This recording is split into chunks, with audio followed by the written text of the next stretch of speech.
This week on Best Known For, holla back if you heard me. Ryan and I are talking about Half Nelson. Welcome to Best Known For. I'm your host, Sean Morgan. I'm here with my co host, Ryan. Say hi to the people, Ryan. Hello and good evening. Hello and good evening. This is a podcast about movies, but we are also about science and truth. What that means is if you go to an actor's IMDb page and you look at their known for section, how often do those four movies there actually represent that performer and what the public actually loves them for? Well, Ryan and I aim to answer that question. In each miniseries, we choose an actor and we take their known for movies on IMDb, plus 3 individual picks from each Ryan and myself. The goal is to, after breaking down those 10 films, Ryan and I will determine what the actor's Mount Rushmore should be, aka their best known for. Four. Yep. Get it? Clever. So we have decided to do our first miniseries on Ryan Gosling. And just to provide everybody with a refresher, the known for at the time that Ryan and I chose to begin the series on IMDb for Ryan Gosling are as follows: Blue Valentine, La La Land, Drive, and The Notebook. Now, if you yourself go to IMDb on any given day, those four might change. For example, as Ryan and I have been preparing, Lars and the Real Girl in The Notebook have kind of been like In a tug of wrestling war. wrestling for number 4 on his known for section. But we, at the time that we chose to lock in our picks, The Notebook was there instead of Lars and the Real Girl. So that was our inaugural episode. You can listen to that now. This week, however, because we have chosen to go in chronological order, the next film in the series is Half Nelson, which is a movie that I picked to throw into the mix, namely because I had not really heard about it a lot in the Ryan Gosling kind of pantheon. He was nominated for an Oscar for Best Lead Actor for this film, which I found kind of remarkable given that I don't really feel like Half Nelson has the same cultural footprint as something like Blue Valentine or The Notebook, things of that nature. So Agreed. that is what we're doing today. I guess to refresh uh, people's memory for what the other kind of 6 movies are going to be that both you and I have put into the mix. So one of mine was Half Nelson, which we will discuss today. I also chose Blade Runner 2049 because I think that film's basically a perfect movie, probably the best legacy sequel ever made. And I chose Barbie because I love that film. Gosling was, of course, nominated for an Oscar for that film as well. So that will come much later because we're going chronologically. Um, Ryan, for his Ryan Gosling movies, has chosen First Man, The Nice Guys, and Crazy Stupid Love. So we are not about to get to any of those just yet, but they are a coming. Um, Half Nelson, though, I guess let's get right into it and let's open with before we get into a breakdown, let's talk about whether or not either of us has a pre-existing kind of relationship with this film in any meaningful way. Typically that's how we kind of open each episode, and unlike The Notebook, I had never seen this movie until you and I agreed to do this series, and Same. I chose it for the Oscar reason that I mentioned, and I was just like, it's kind of interesting. Maybe I'm wrong. Maybe there's like a dedicated kind of love for this movie that I've just never had a brush with. But Ryan, can you provide me with your pre-existing relationship, if any, with this film? This will be brief because I had no existing relationship with this film prior to you selecting it. I don't even know that I was aware that Gosling was nominated for this film. I was aware that Gosling had been, nominated for an Oscar before, uh, but I did not see this film when it came out. I think I was, 9 or 10 years old. So Right. once again, This film not is the from target demographic. Yeah, this film is from 2006 for anybody listening. who's also not familiar with it. Go ahead. Sorry. And uh even I mean at that time I definitely did not know who Ryan Gosling was yet. Now I had seen clips of The Notebook and maybe some other Gosling films on TV, but he was not a known brand for me until probably Drive, which is years later, and we'll talk about that film later on in the miniseries. But no, I was excited to check this one out because I knew so little about it. Whereas with the other films we're discussing, even the ones I hadn't seen, I at least had some pre existing knowledge of the film, the cast, the crew, the story behind those projects. Yeah, I mean, so I am kind of in the same boat. I am always interested in like these kind of artifacts within somebody's career, particularly when a performance or, if you're talking about a director, a directorial effort is like an Oscar nominated thing that is kind of not widely known, at least in the general consciousness. And like I said, maybe there's tons of cinephiles smashing their keyboards right now if they're hearing this, saying like, "How come you guys have never heard of Half Nelson? You guys are fake ass movie fans." But I'd never heard of this, and I guess I also knew that Gosling had been nominated for an Oscar once before or twice before because he's just kind of a guy. There are these actors, um, correct or I guess feel free to disagree if you feel this way, but there are kinds of actors who kind of just because of their pedigree, you go, oh, they've probably been nominated once or twice before, and you don't even necessarily remember for what right away. Like, Mm-hmm. I think we had this conversation last year about maybe like Willem Dafoe, where I looked him up and I was Mm-hmm. like, he's never won an Oscar before, and he's And been you'd nominated. think he'd have been nominated more often than he has. Exactly that kind of vibe. And so for Gosling, I guess I had always had this kind of like just broader understanding that like he's been nominated once or twice before because he's Ryan Gosling. And then in my mind, I always just assumed it was for something like Blue Valentine, you know what I mean? Mm-hmm. Um, which is not true. He was nominated for this film. We will discuss Blue Valentine, which does have at least one Oscar nomination, right? Michelle Williams was nominated for that Correct. film. But as far as Half Nelson, I was interested. And I also admittedly wanted to kind of poke and prod you a little bit because the creators of Half Nelson, Ryan Fleck and Anna Boden, I think Ryan Fleck is the only one with a director credit, but they both have co writing credits. Right. They're kind of a duo who has I think they've done a handful of other films apart from the other big one I'm going to bring up, but they're kind Mm-hmm. of veteran TV people. And I know that they wrote and directed Captain Marvel. So So weird. these it's so strange. These two people, and maybe it'll come up again later because it's such an interesting factoid. But Fleck and Bowden as a team, you know, over 10 years later, directed this Marvel movie that made over $1 billion and that I think was kind of a big cultural talking point, maybe more than it should have been as far as culture war stuff goes, but certainly I think an interesting talking point as far as what the Marvel movies were doing at that point um in their career, for lack of a better term, their like franchise career scoreboard. um and I know that you, Ryan, are much uh, not for any sort of anti woke reason. I just Mm-hmm. know through conversing with you that you are not a big Captain Marvel fan. Not so much. Yeah. And I do like Captain Marvel. I think it's fun. I think it is probably a little bit remarkable that it's not one of the Marvel movies that I think is an immediate like classic or staple in the franchise, but that it is also one that made $1 billion. I think a large portion of that is, that was one of two films to come out between Infinity War and Endgame, right? I think that was the peak MCU is going to be as popular as it's going to be, where just about anything they make can make a lot of money.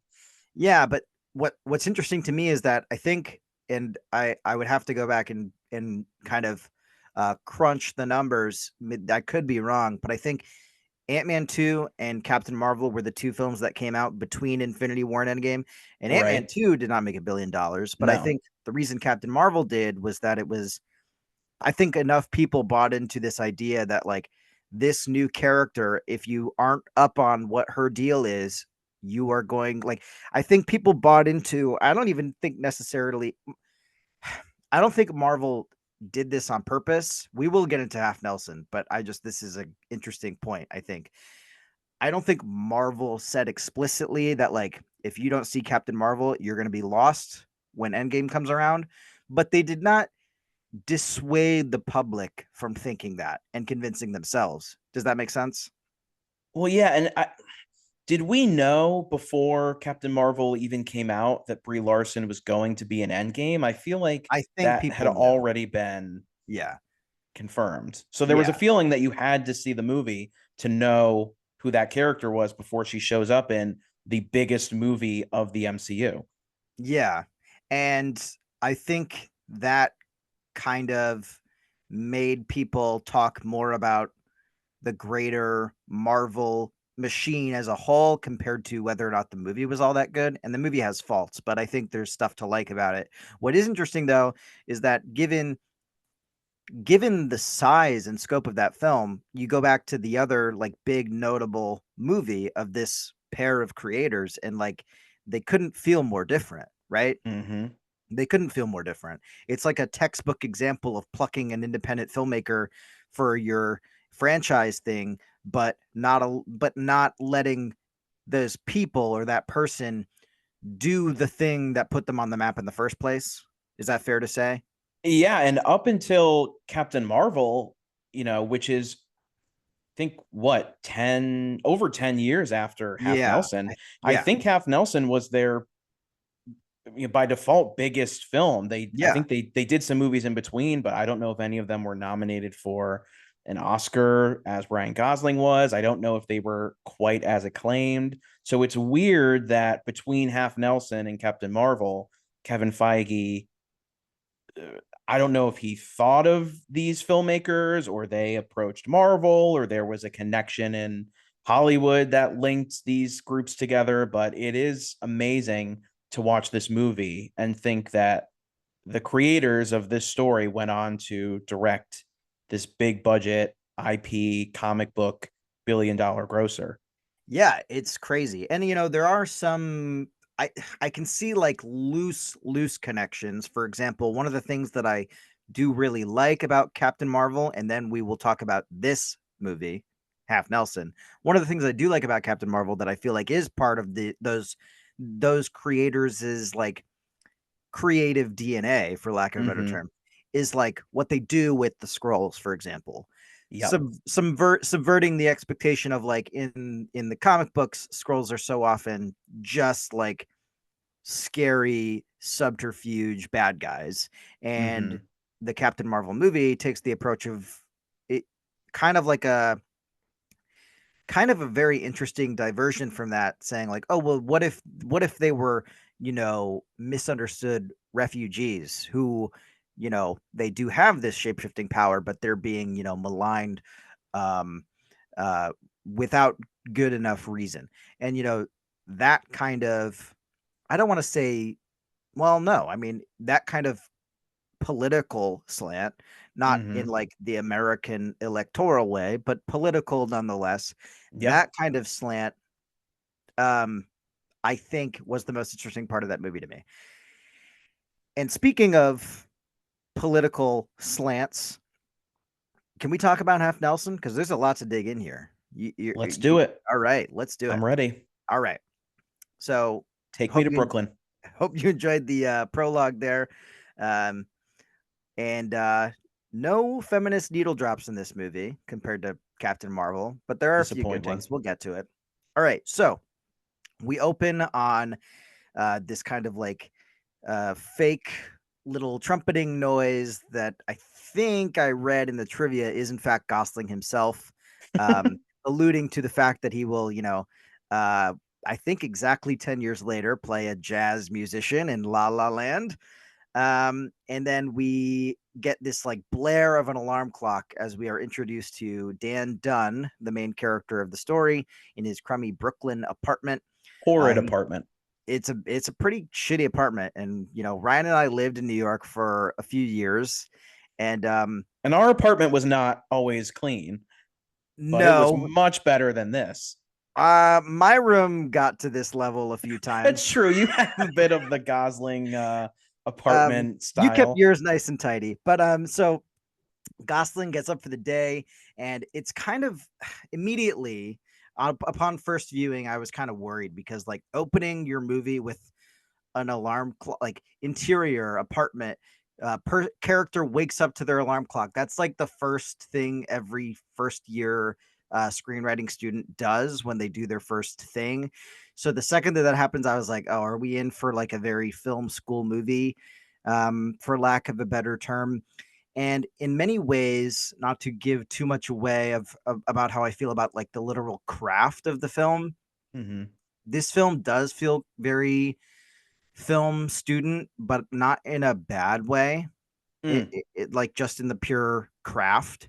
yeah. Um, like right away, I was kind of struck by the like handheld style, which is very unique and not something that a lot of feature films do, especially nowadays. Like I'm struggling to even think of an example of a movie would that would shoot its characters like this and commit to this kind of visual so hard in 2024.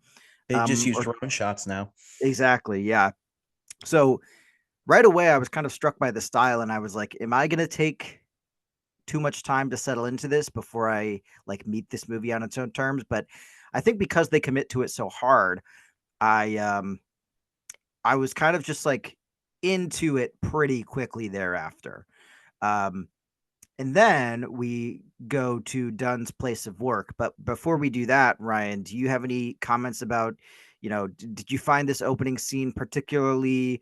Um, did you find that it was, you know, a harbinger of things to come in a bad way, or were you kind of just letting it roll off you? I think the film school sort of comp is interesting, um, and smart. There is, I don't want to say grittiness, because to me grittiness comes off as, a little bit more violent, edgy, Mhm. dangerous, but there is a kind of a dirtiness to the apartment, to the handheld camera that, I think ultimately is smart for throwing you right into this world in the car with Gosling on the streets as he's walking to and from the school. And so I think in hindsight, this opening scene does a pretty good job of showing you the world around this character enough, that I was interested in seeing where it continued. Yeah, strong visual start for sure. So we see Dunn in his car gathering his things before he walks into a school. He is clearly not super rested. The visual language tells us that maybe he's a tad hungover. He walks into his history class where we learn that he's a teacher, and he begins a lesson with his students. Given the uh, makeup of the students in his classroom, we can assume what area of Brooklyn this is in. Most of his students are black and brown kids. And immediately, Gosling's charm is kind of apparent. Um, Without knowing too much about this movie beforehand, you know, you see a handsome white movie star actor walk into a class of black and brown kids, and you go, oh no, are we in for like just a plain old white savior movie? Please Mm-hmm. God. And because I knew he was nominated for an Oscar, I was like, in 2006, that seems like the kind of movie that they would Academy nominate him for. loves white saviors. Yeah, I was like, please don't let this be what I'm in for. Please don't let this be what I signed up for. And luckily, the movie, not to give my ultimate thoughts away, luckily, I don't think the movie ultimately goes that direction whatsoever. But in this opening scene, Gosling's charm and rapport with these kids is pretty obvious right away. He's teaching a history lesson through the lens of opposites. And he's talking about how history, world history, is full of opposing forces, and how change happens when two opposing forces, one a minority and one a majority, push against one another until, eventually that minority has the potential to become the majority by opposing hard and long enough. And that then becomes a historical turning point. And it's kind of a very, in my opinion, uh, bold way to basically begin the film, because they basically right out the gate start philosophizing and stating like big thinky themes of the piece right away.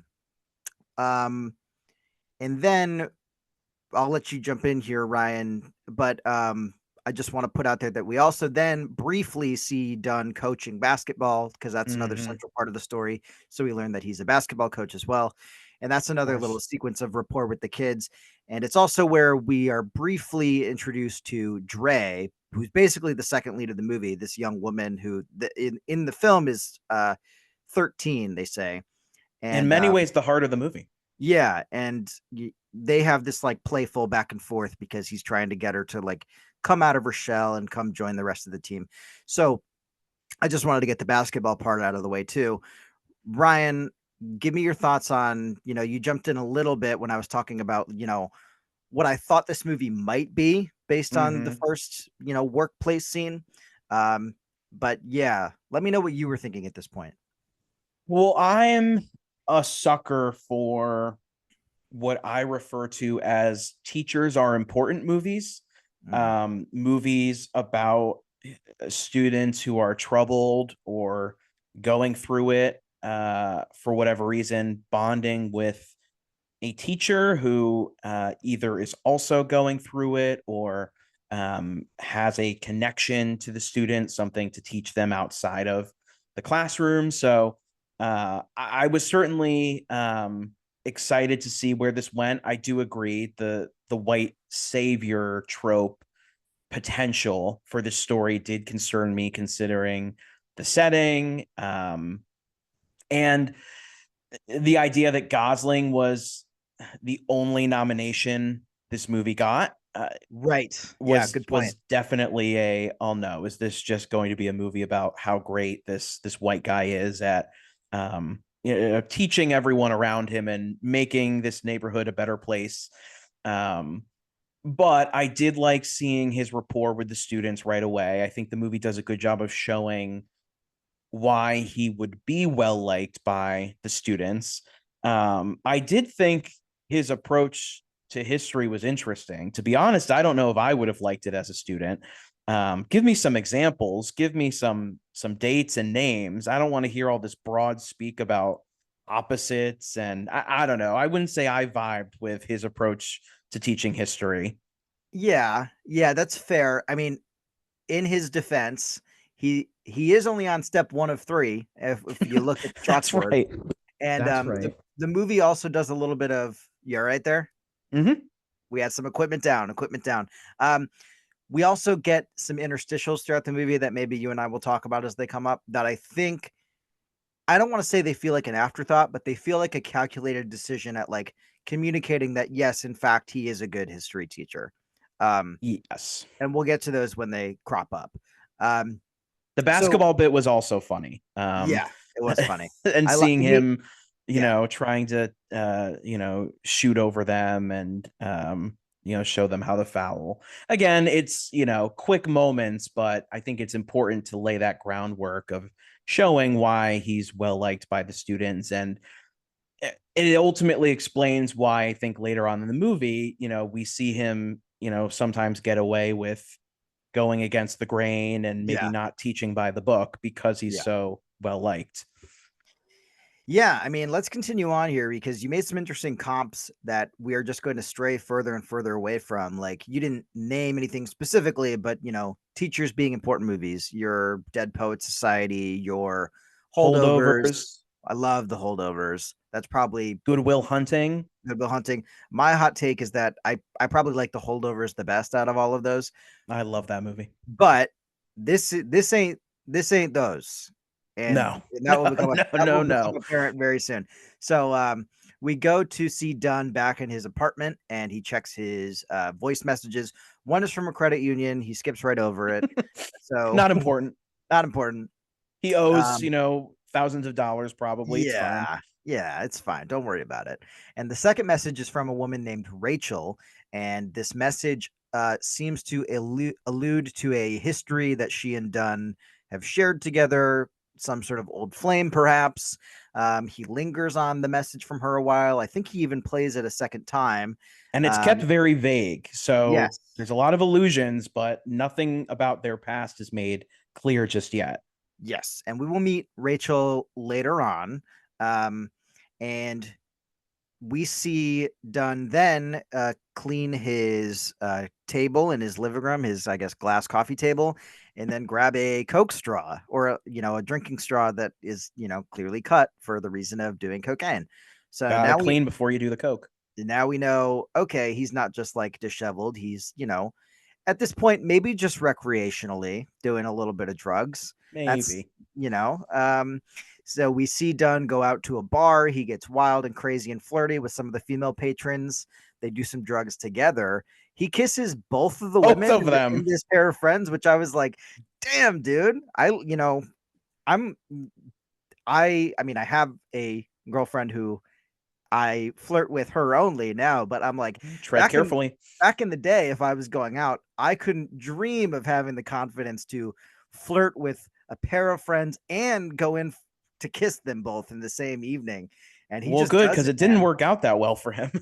That's true. Well, I think what throws them off here is that he goes on some sort of rant He gives about them a like history lesson. he gives them a history lesson, which totally turns them off, and they walk away. But up until then, he has incredible game with the ladies. Apparently, um, I mean, you jumped in and you gave me your thoughts here. Do you have anything else to say before we move on from here? We'll come back to this bar later, one or two times. But any other thoughts here?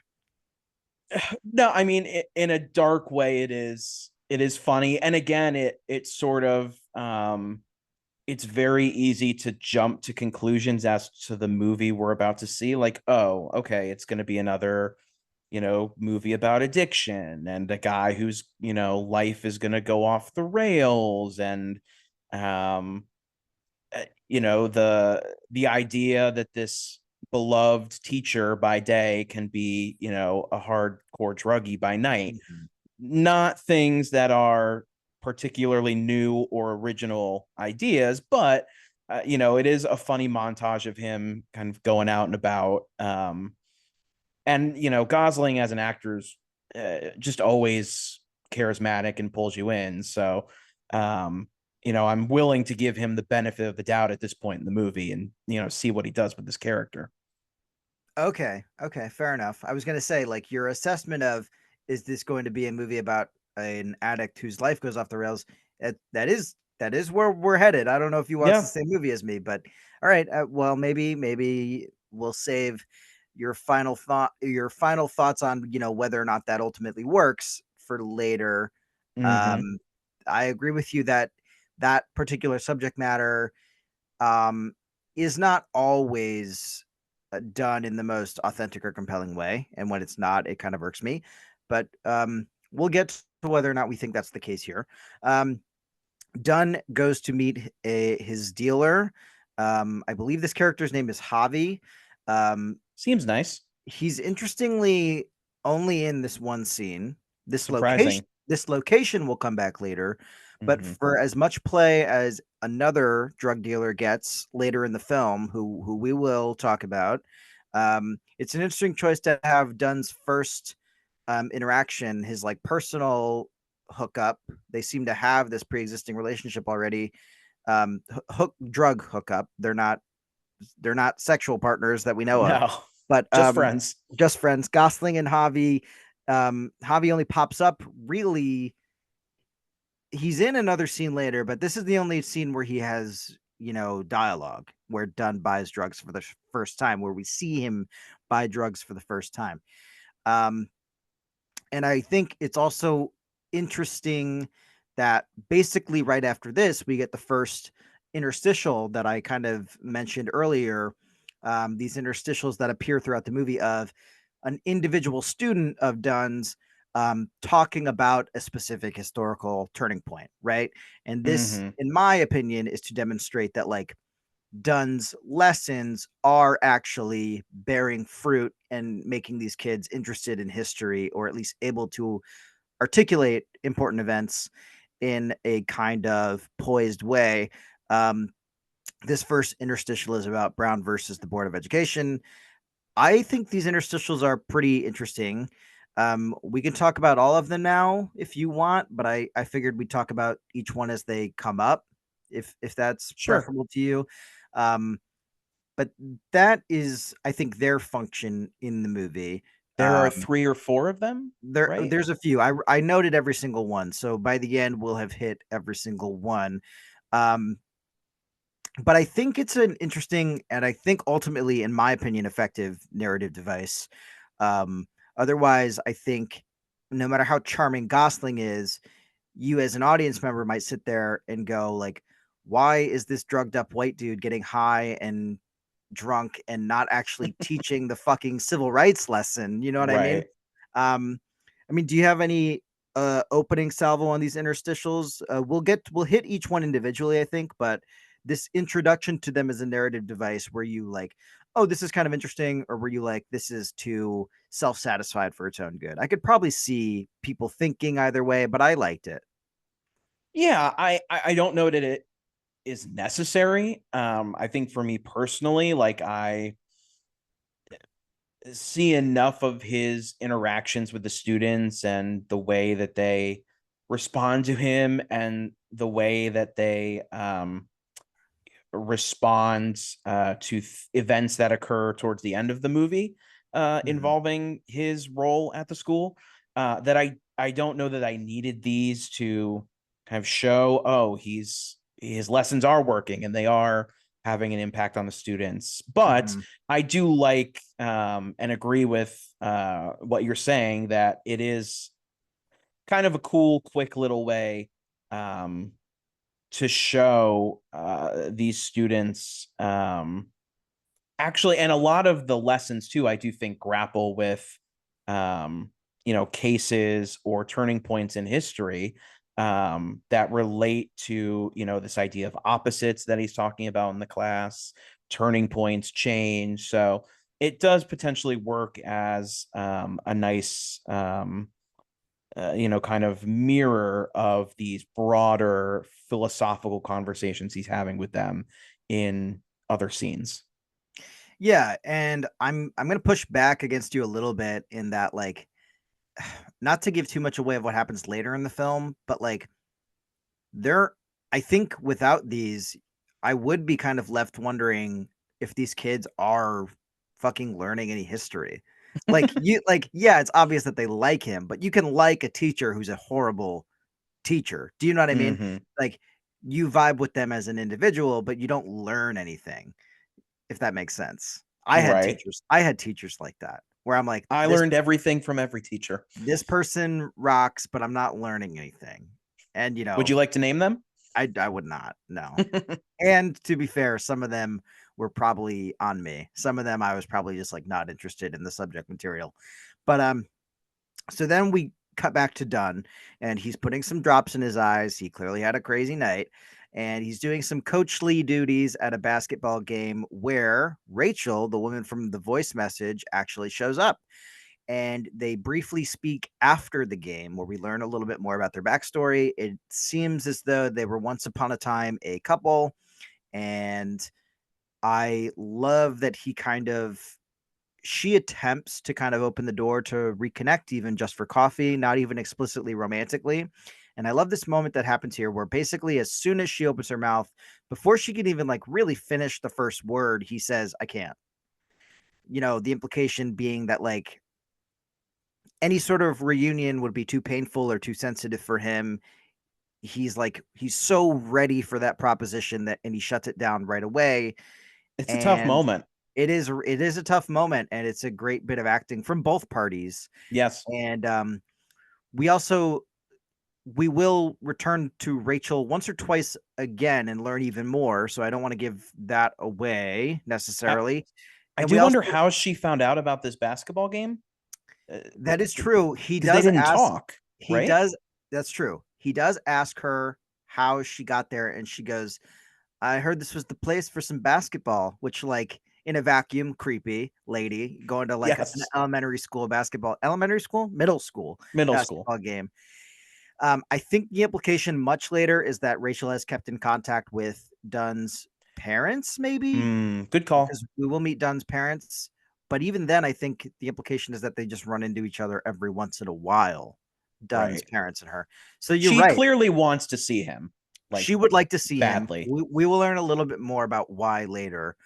Um, and we also learn here that I guess this is just like not fun character detail, but like a way to give the character a little bit more going on than just like the ex-girlfriend.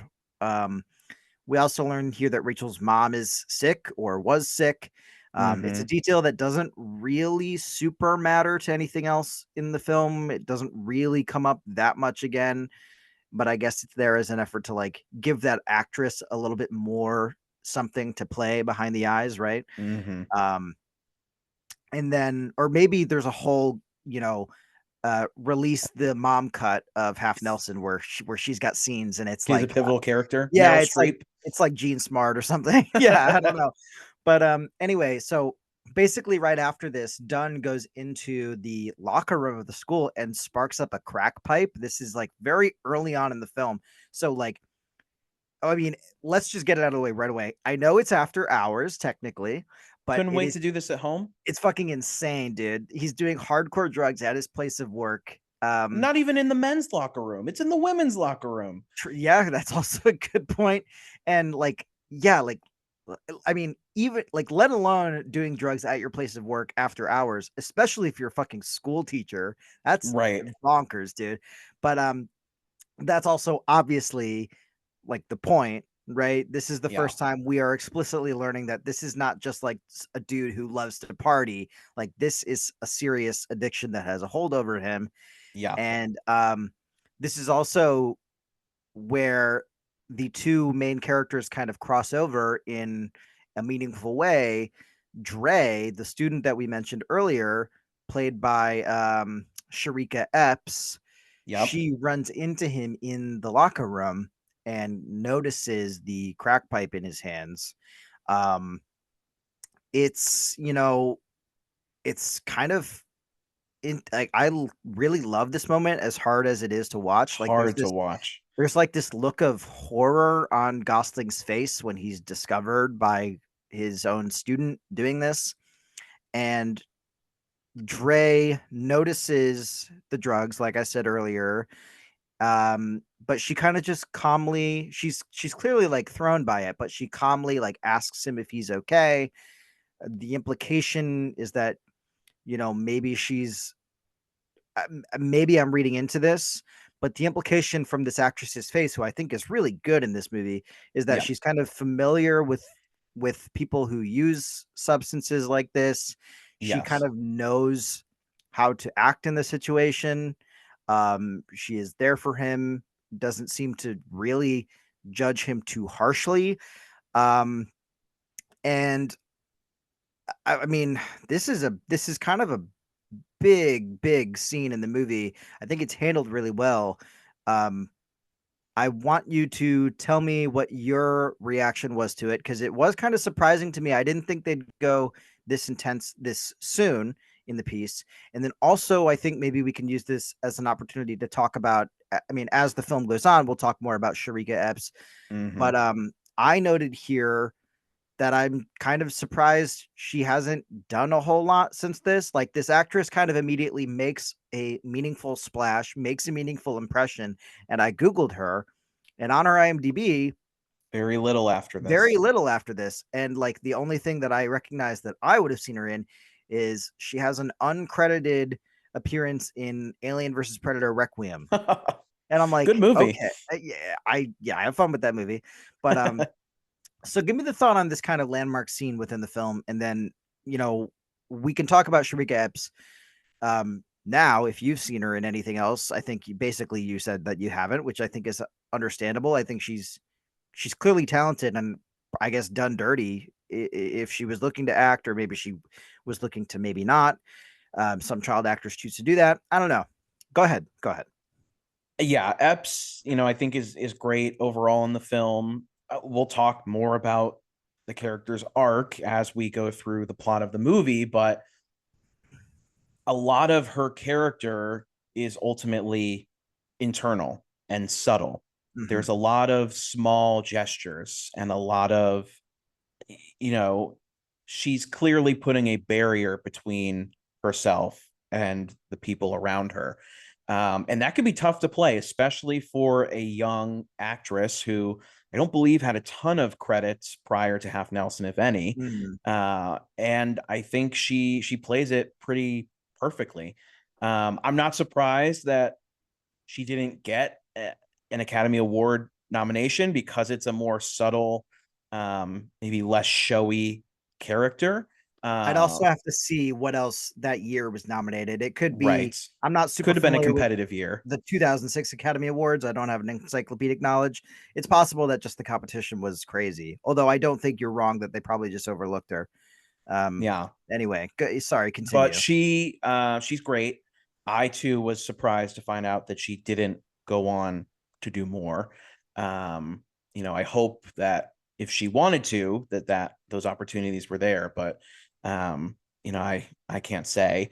To me, you talk about the Oscar reel moment for actors where Mhm. when they're nominated for an Oscar and they say and nominated for best actor, best actress, best actor, Ryan Gosling for Half Nelson, they show you a 30-second clip of the movie.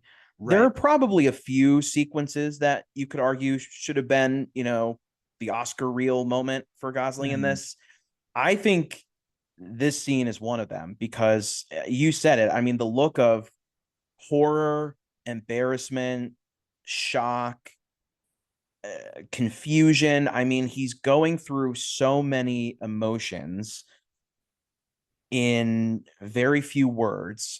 It's tough to watch. He's sitting up, he's laying down on the ground, he's trying to get back up, he's back down on the ground. His eyes are bulging out of his head. I Yeah. mean, these kinds of characters aren't always easy to play. Characters who are high or drunk or on something, it's very easy to fall into caricature. And I feel like in this scene, you totally believe that, Gosling just, is, high as a kite or, whatever he's on. Um, and the idea that, in this moment where he thinks he's totally alone, this student happens to walk in and see what he's doing. And it's also so tense in the few seconds where he's trying to hide. Right. She comes in, she asks if anyone's there. He doesn't respond. He has his feet up on the stool. He's trying not to move or make a sound. Um, yeah, it's a pretty pivotal and really riveting moment. And I think some of Gosling's best work in the movie. Yeah, and that's a good point. Like this kind of moment or this kind of state of mind is not super easy to play. Um, Mm-hmm. like as you were talking, I was smirking over here because I was thinking, yeah, it could land in caricature pretty easily, and sometimes that's done intentionally. But the thing that Yes. immediately jumped into my mind was DiCaprio on Quaaludes in Wolf of Wall Street, where that moment is supposed to be kind of funny, but Right. I'm like, you're right, it doesn't cross that barrier. Um, yeah, that's a good shout. So we actually continue on with both of these characters together now. Dunn Mm-hmm. drives Dre home. They share this kind of moment where she's kind of just like, "Hey, will I see you tomorrow?" And this is kind of a spark that will ignite this kind of unusual friendship throughout the course of the rest of the movie. Dre goes inside her house and she heats up dinner for herself. So it's clear that her parents, one or both of them, work late or work a lot. Um, we cut to Dunn back at his apartment having a drink and a cigarette by himself, kind of this nice juxtaposition of both of them being in their loner states. Um, and then we, fade to black or cut to black, another kind of unusual tactic It for was a for weird movies. choice. Yeah, yeah. That's also a thing where I'm like, movies don't do that all that often now. No. And even back then, I feel like that's kind of an unusual thing to have done. Um, the next day, we are in Dunn's class. He notices Dre is not in attendance. So this is kind of, an interesting wrinkle. We see Dre playing basketball instead. I think the implication is that she maybe cut class that day. She kind of ducks out of the way when she sees Dunn walking towards his car. Mm-hmm. Um, we then see Dre ride her bike home, where we do meet her mom. They have this nice little mother daughter moment where they talk about we get kind of a we're let in more to Dre's world. Her mom There's talks mention of her about father. right. There's mention of her father, who is, I don't think he's fully out of the picture, but from the way her mom speaks about him, is not there really often Not at an all. active parent. Yeah. Her mom talks about some sort of family friend who's in the hospital with like a damaged leg. Don't worry about it. That literally never comes back, but it's, an interesting detail. Um, we then also get this nice moment where, her mom pokes fun at Dre for being so self-sufficient.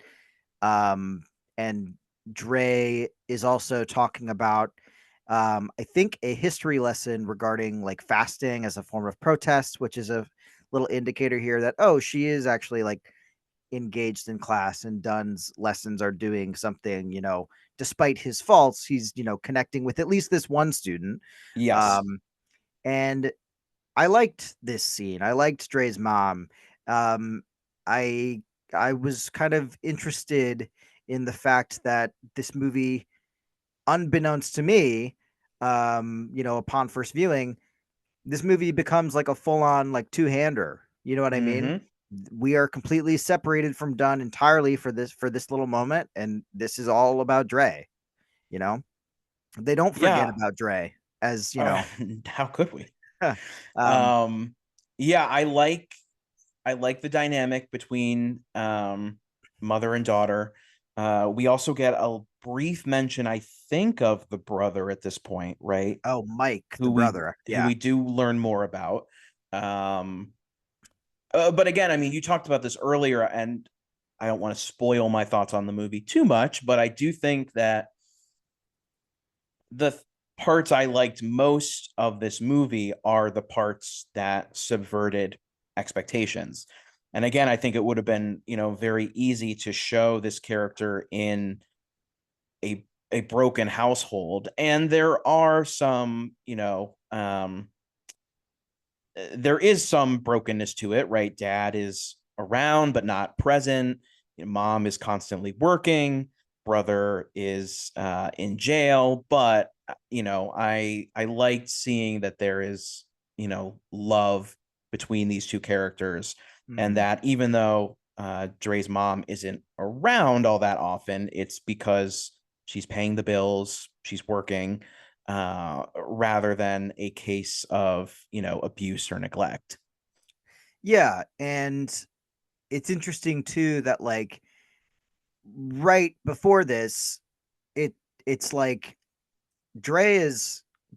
I mean, basically, they tell us that, oh yeah, she cut class, which, Mm-hmm. not to sound like a freaking nerd or whatever, but like objectively, Bad. that's not something that you want a kid to do. But then they immediately follow it with this very sweet moment, right? So this simply, it's again this kind of, in a more subtle way, bringing up this idea of um opposites or opposing forces. Dre doing what she is supposed to do or what might be better for her versus um taking direction from some of the more wholesome parts of her life, right? Right. So we go back to Dunn, however, back at his apartment. He's laying with his cat. We learned that he has a cat. Cat guy. You're not a cat person, but whatever. Nope. Um, he To each well, their own. you will be totally fine with later on in the movie, not to spoil things. But I was still upset about that. yeah, okay. So Dunn gets another voicemail from his mom. Um, it's it's kind well, we don't see him explicitly ignore it, but just from his general vibe, it doesn't seem like he answered it. And No, it does not. we see him tidy up his apartment a little bit. He works out a little bit. We see him dial a phone number, and we hear him ask if Rachel is there. So I don't know exactly who he phoned. We don't even see the conversation really, if it even takes place between him and Rachel.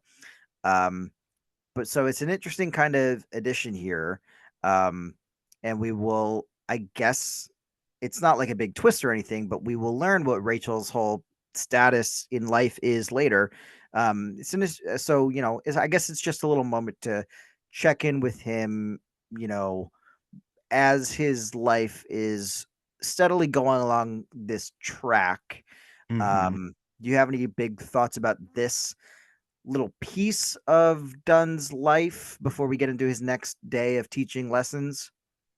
Not really. Ultimately, I think, as you said, it's just laying the groundwork for a eventual reunion with Rachel, which we'll talk more about in a little bit. But I do think is a very good scene, and ultimately, more interaction with this character and his parents, which I also find super interesting. So it gets us to where we ultimately need to go. That's a good point. It does provide us with the, I think, first direct um kind of notion that his parents are still somewhat around or in his life or checking in. Hmm. So that is kind of something that is important and will definitely come back later. So, well, before we do that, because his parents really are only in the latter part of the movie. Um, let's go to the next day. Where Dunn is teaching yet another class. Dre is in attendance this time. Good for her. She's back. He does another lesson on opposing forces and turning points throughout history. Um, while he is doing his spiel, though, the principal of the school shows up. She looks pissed. So he excuses himself from the class, and they have it out in the hallway a little bit. It's not an explosive fight, but it's contentious for sure. We learned that he isn't really following the lesson plan on civil rights that the principal would like for him to use. And I wrote here that um, Gosling's charm, like just inherent kind of charm, is so necessary to this moment because you still like the character as he totally blows this principal off. And somehow the optics of this drug addicted white dude ignoring his, black woman boss's civil rights lesson plan You're does still not, rooting for him. it doesn't come across as like racist as shit. It's just like, oh, you stinker. And I know more about it civil does not, rights than but that's the you. thing. It doesn't come across like that, right? Hmm. It comes across as like a legitimate, at least to me, comes across as like a legitimate difference of opinion in tactics, not like, oh, I'm more woke than you, black woman Right. principal. It doesn't come across as that. But do you differ in opinion there? Or tell me I'm racist and bad for thinking that? Uh, as much as I want to, I agree with what you say.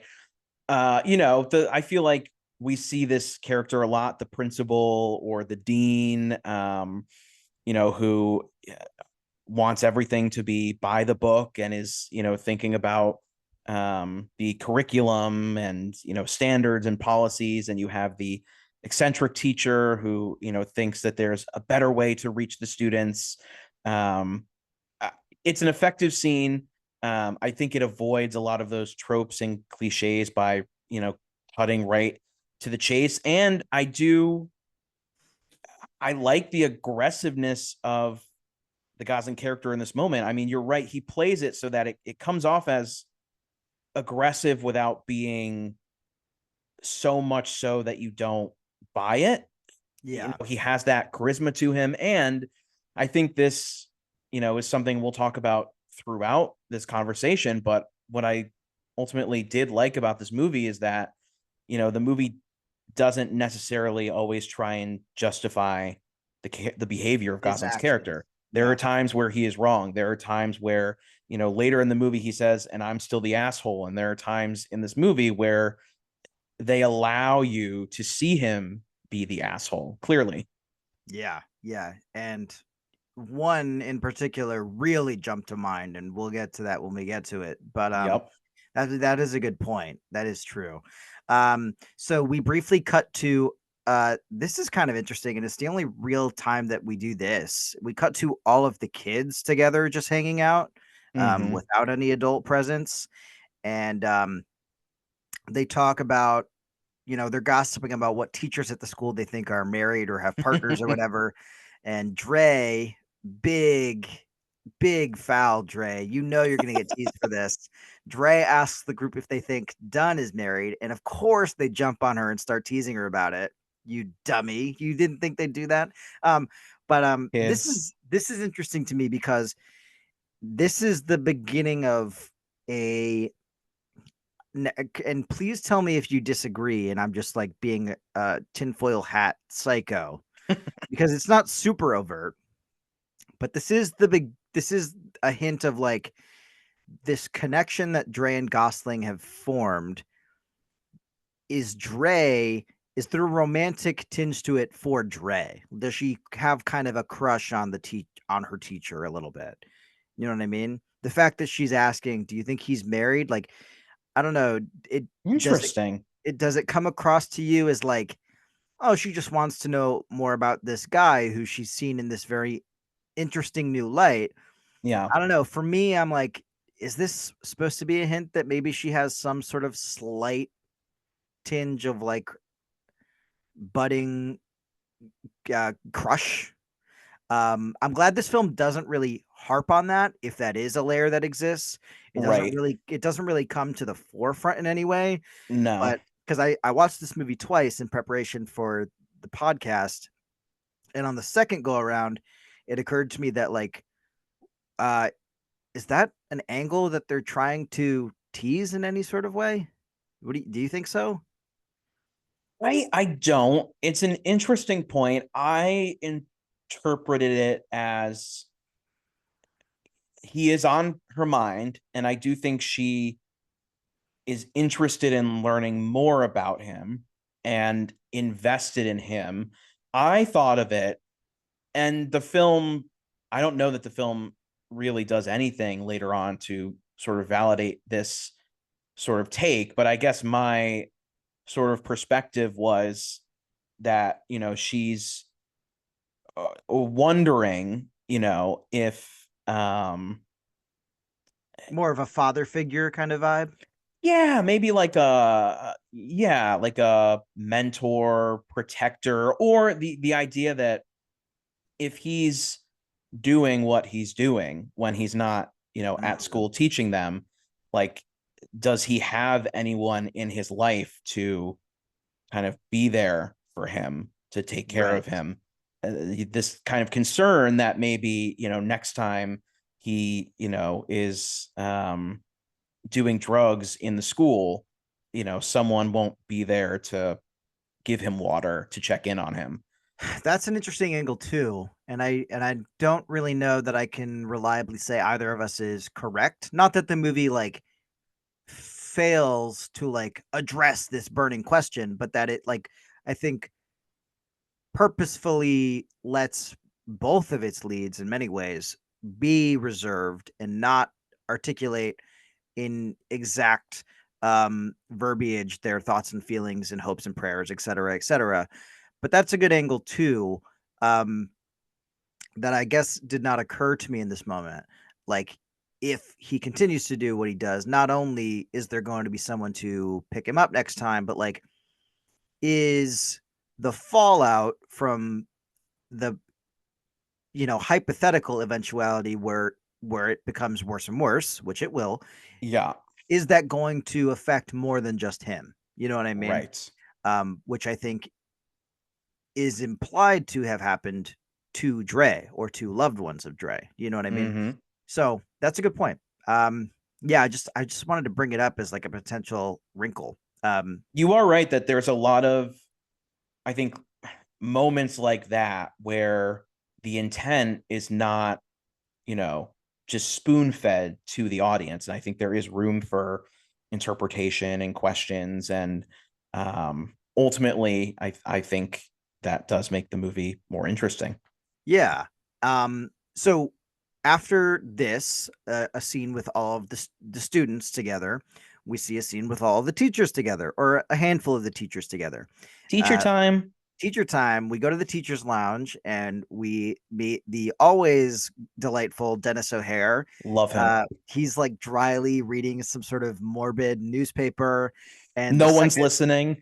the second that this started happening, I was like, I might as well stand up and clap. Like casting Dennis O'Hare as like the um not pessimistic, but like the kind of Dry. the like dry kind of Debbie Downer coworker who's like reading the saddest piece of the saddest story in the newspaper in the break room. Like I'm just like, fuck, that's good casting right there.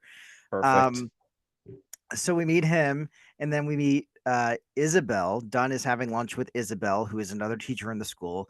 We never learn what Dennis O'Hare or Isabel teach, I don't think, but Mm-mm. they exist more as interesting. Well, Isabel is more of a character than Dennis O'Hare, but Do you know um, Dennis O'Hare's character's name? Jimbo, I believe, is that Jimbo. correct? Looks like Yep, a Jimbo. of course. Yep, sure. Looks and acts like a Jimbo. How many Jimbos did you meet in New York City when we lived there together? I don't know if I've met a Jimbo ever Yeah. anywhere. Um, anyway, we do learn some key information here in this teacher's lounge scene, namely that Dunn is writing some sort of book in his personal time. We don't quite know what the subject matter is at this time. I don't think. And then we also learned that he and Isabella, this other teacher, have had a date or two in the past. He invites her to dinner again, and she accepts. Um, and we also learn here that the school found Dunn's crack vial in the locker room. Nobody knows at this juncture that it belongs to him, but it's still this, close call that is a it's not the beginning of this, but it is another kind of step in Dunn letting his personal issues or afflictions kind of creep into more problematic territory. Yeah. Um, have you gotten your thoughts out of the way on Jimbo, and or do you want to talk about I Isabella at all? What I or do you want to talk about The Teacher's Lounge, the film nominated for an Academy Award, I think a year or two ago from Germany, I believe. never saw that one. That It's teacher's good. lounge looks pretty dreary. Doesn't look like a very fun place to be in between classes. I just want to mention that the actress that plays Isabel, uh, Isabella, I think. Isabella, her name Monique Gabriella Kernan. I I looked her didn't up. I didn't recognize her during the movie, but I was shocked to find out after she plays the infamous Detective Ramirez from The Dark Knight. I saw that she was Detective Ramirez in The Dark Knight, and Great character. I'm a bad fan, I guess, because I saw the Dark Knight is probably the first movie. We won't sidebar on The Dark Knight for too long. The Dark Knight is like probably the first movie I saw more than like 3 times in theaters. I don't remember what Detective Ramirez is or does in that movie. Can you refresh my memory? She's supposedly one of Gordon's good cops, one of the few cops Oh, in is she a dirty Gotham cop? that's not corrupt. Eventually, we find out she's a dirty cop. She's one of the reasons that the Joker was able to, I think, kidnap Harvey Dent. And then, essentially Dent blames her for his Two-Face origin and the death of his beloved Rachel. So Blames Ramirez? he blames Ramirez. So he flips the coin. Luckily, I think it's whichever side you get to live. So he just Right. knocks her out, and then we never see her again. But yeah, tough beat for Ramirez. I got to rewatch The Dark Knight. It's been a while. That is She's the good. first. That is the first movie I remember in my childhood where I was like, wait, I could go see the same movie in theaters more than once, and that movie fucking rocked, and I want to do that. Um, but yeah, it's been a while since I rewatched it. Yeah, I looked her up too because she had a familiar face, and she's one of those actors or actresses who just like is always in some TV show as like a guest star, and I don't mean that Mhm. in a negative way, like just like a consummate professional. Like she pops up on, I'm sure a lot of, I can't remember exactly, but like some variation of the NCISs or the CSIs. She's in like Agents of Shield or all those other ABC sitcoms. You know what I mean?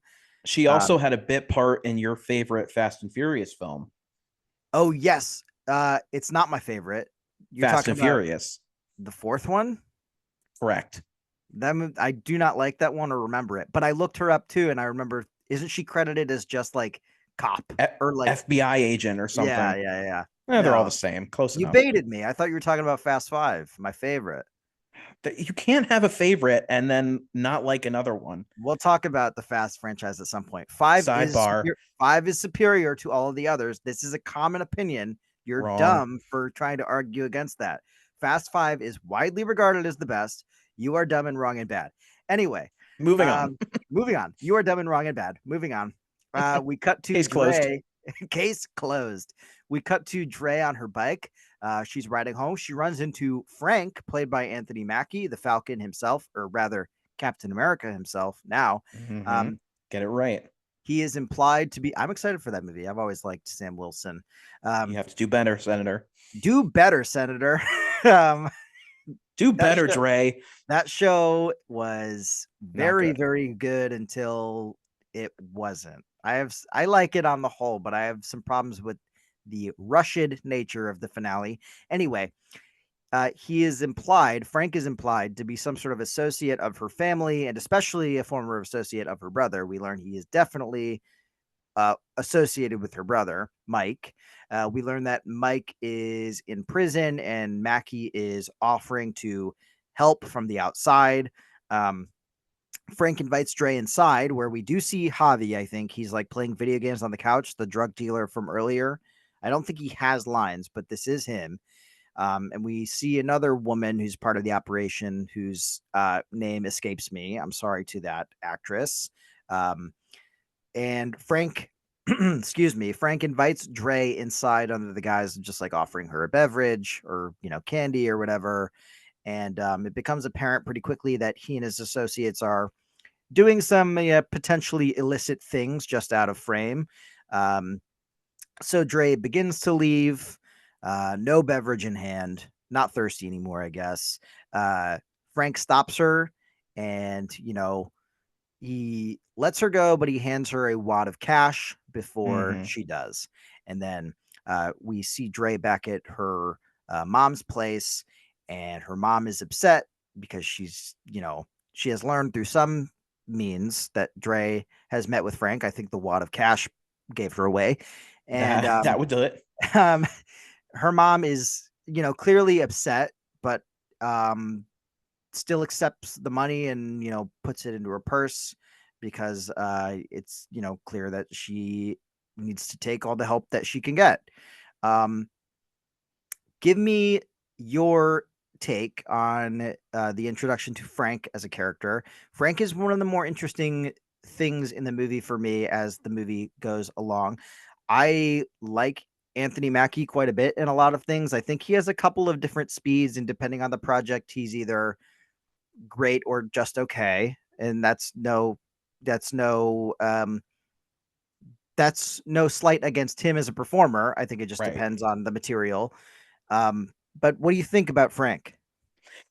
I like the character a lot. Again, I think it's another example of the movie subverting expectations and tropes. I think um in some ways, this character ended up being used the way I thought he would, and in other ways, he was not. I like Anthony Mackie a lot. Always happy to see him. Especially, at this point, he had been in a few movies, but it was still, I think, towards the beginning, early stages of his career. So it's cool to see him. It's ultimately cool to see him in scenes with Gosling. Those are just Yeah, that two kind of actors that yeah. it's cool to see them go toe to toe. And so I think those are some of his best moments in the movie is in those few interactions that they have. Yeah, I mean, I don't consider that a spoiler necessarily. These two characters, Dunn and Frank, do eventually meet up and share screen time. And I just kind of remember, you're right. I sat there and I was like, oh, this is kind of cool. Like I never imagined that these two would like share a scene together for some reason. I get they don't I guess they don't typically like run in the same circles creatively, you know what I mean? Yeah. Um but you know, when that does happen, we'll get to that. Um so let me see. Yes, we see Dre's mom with the money in the purse. And then we get another interstitial from one of Dunn's students talking about the Attica prison riot, which is another sort of historical turning point. Crazy Um, story. yeah, crazy story. Interesting, and I think very purposeful that it comes after we have this mention of Mike, who is in the Yeah. prison In system. prison. And then we have this uh, mono- monologue. It's a monologue about this prison riot, about, you know, the prison industrial complex and the rights of those who are incarcerated. Um, it's quick. And then we cut back to Dunn in his crummy apartment um, before going on to another lesson where he reprimands this kid for cheating on a test. He says, I'm maybe paraphrasing here, but he says something along the lines of second chances are rare, which, you know, clever, haha. That's clearly what this story is in part about. Hmm. And then we briefly see Dunn at another basketball practice. Um, he departs school. We see Dre kind of lurking and watching him. He kind of avoids her. The implication being that he's still clearly embarrassed from their big interaction from a few scenes ago. Hmm. Excuse me. Um, and we are about to go to another kind of interesting scene. Dre visiting her brother in prison. Before we do that, do you want to talk about um, this kid cheating on his test? Did you ever employ this tactic of slyly looking over the shoulder of the person in front of you? Do you want to talk about the Attica prison riot or uh, the rights of incarcerated persons? What anything to add here? You know what? I'll save that uh for our other podcast where we discuss the Prison Break, history of prisons in America. the history of Yeah, Prison Break, the history of Prison Break, the TV show, Prison and the Breakdown. revival. Yes. Um, Is that oh, fuck? Is it it's the guy from In the Heights and he was in one of the King Kongs. Isn't he in the reboot? maybe Corey Hawkins? that's the 24 reboot. Oh gosh, Mm. excuse me. Okay, I'm so canceled. Go ahead. Go ahead. What do you think? Um, yeah, it's a funny little moment. No, I did never cheat. And if I did, I would not have used that method. It's If I pretty did it. obvious. He's like standing over her. He's He's not even he trying this to hide guy it. needs to pick up some better moves. You are a Yeah. bad test like cheater. Um Is this the one where Gosling then tells him to like go in the corner and turn I around? I That think shot that's was funny. later. I think that's later, but yeah, this kid does not learn his fucking lesson, dude. No. There's always that kid. Um you want me to move on to the Dre and Mike scene? Yes, we All can right. move on. So Dre goes to see her brother Mike in prison. It becomes pretty clear here that Mike is he's either taking the fall for or at least keeping secrets for Frank while he's locked inside. And this is a pretty brief scene. I like this sibling relationship that they seem to have. It seems very sweet. It felt genuine. Um Mike, Interesting that this is the only scene I with was just Mike. gonna say Mike doesn't I don't want to say he doesn't amount to much of a character because he's, you know, clearly important, but this is the only time we see him. He's less of a character to me and more of a symbol or touchstone for Dre throughout the Dre. piece. You know what I mean? Yeah. Um did you like this scene? Did you want more of this character? What do you think about Mike? I liked the scene. I think this is another example of the movie feeding you breadcrumbs, but not explicitly like spoon feeding information to you.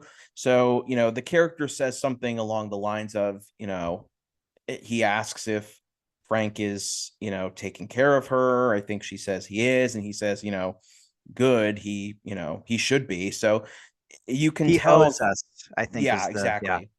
You can tell through dialogue that, Mike is in there in part because of Frank, which I think, explains why. Because up until then, I think that Frank is a friend of Mike's, but you don't Yeah. totally know their relationship. So it kind of colors those lines a little bit more. Right. Yeah, no, that's a good point. They don't tell us how old Mike is Right. initially. He's clearly much younger than Frank, or at least he reads to me as much younger than Frank.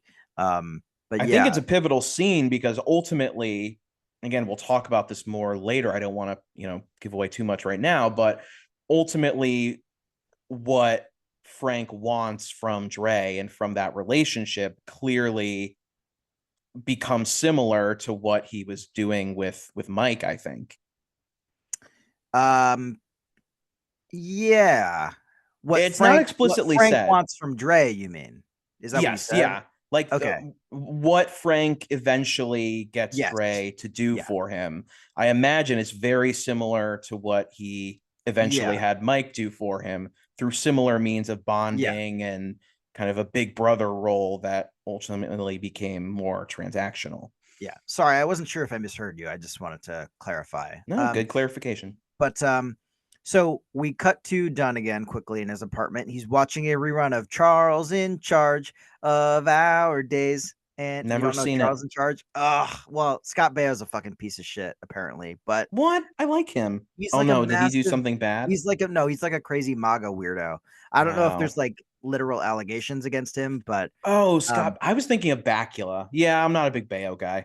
yeah, turns out he's an asshole. You're funny on Arrested Development, but fuck off into oblivion. Anyway, But um, Bakula's cool. Scott Bakula. Yeah. Yeah, I have no reason to dislike him. Um, We'll cover him next. yeah. So Dunn is watching Charles in Charge. He's jogging. We cut to another history lesson of his where Dunn. This is the scene where I wrote down Dunn proves here he would have been one of my favorite teachers. Um, he talks about machines, institutions, the system of capitalism.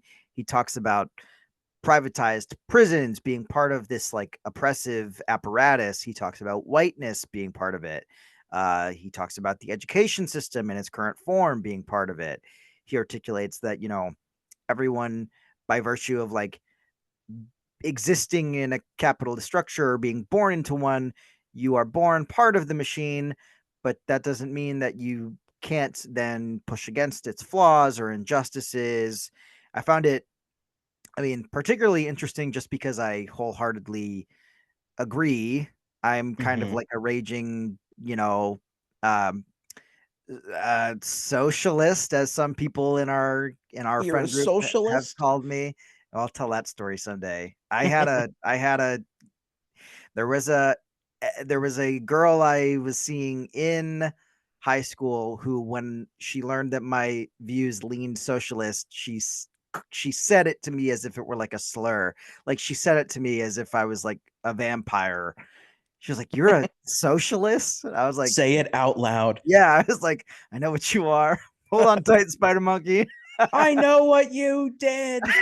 um, but yeah, so done here. Basically, I was like pumping my fist and being like, "Fuck yeah, dude!" And I found it particularly interesting that these ideas are at least in the circles that I'm privy to at the forefront of the American political discussion still, with things like the recent election, the 2024 election, or the assassination of the United Healthcare CEO. Like, Mm-hmm. not that I condone violence in any way, but that's a very, very interesting political discussion going on right now. And this is also, of course, where we get the great quote that I began the episode with: "Holla back if you heard me." So, He's so hip um, and cool. he's so hip and cool. I mean, to the movie's credit, I think he's saying it in a context of like, and I'm your corny white teacher, right? But like, Yeah. I don't know. So, Ryan, I just yammered a little bit about socialism for a little bit. Tell me your thoughts on this particular lesson from Daniel Dunn, or if you want to sidestep that and not get into politics, tell me about Charles in Charge and if you're ever going to watch it. I don't think I'll ever watch Charles in Charge. I mean, I like seeing in this moment how into it the character gets into the history lesson.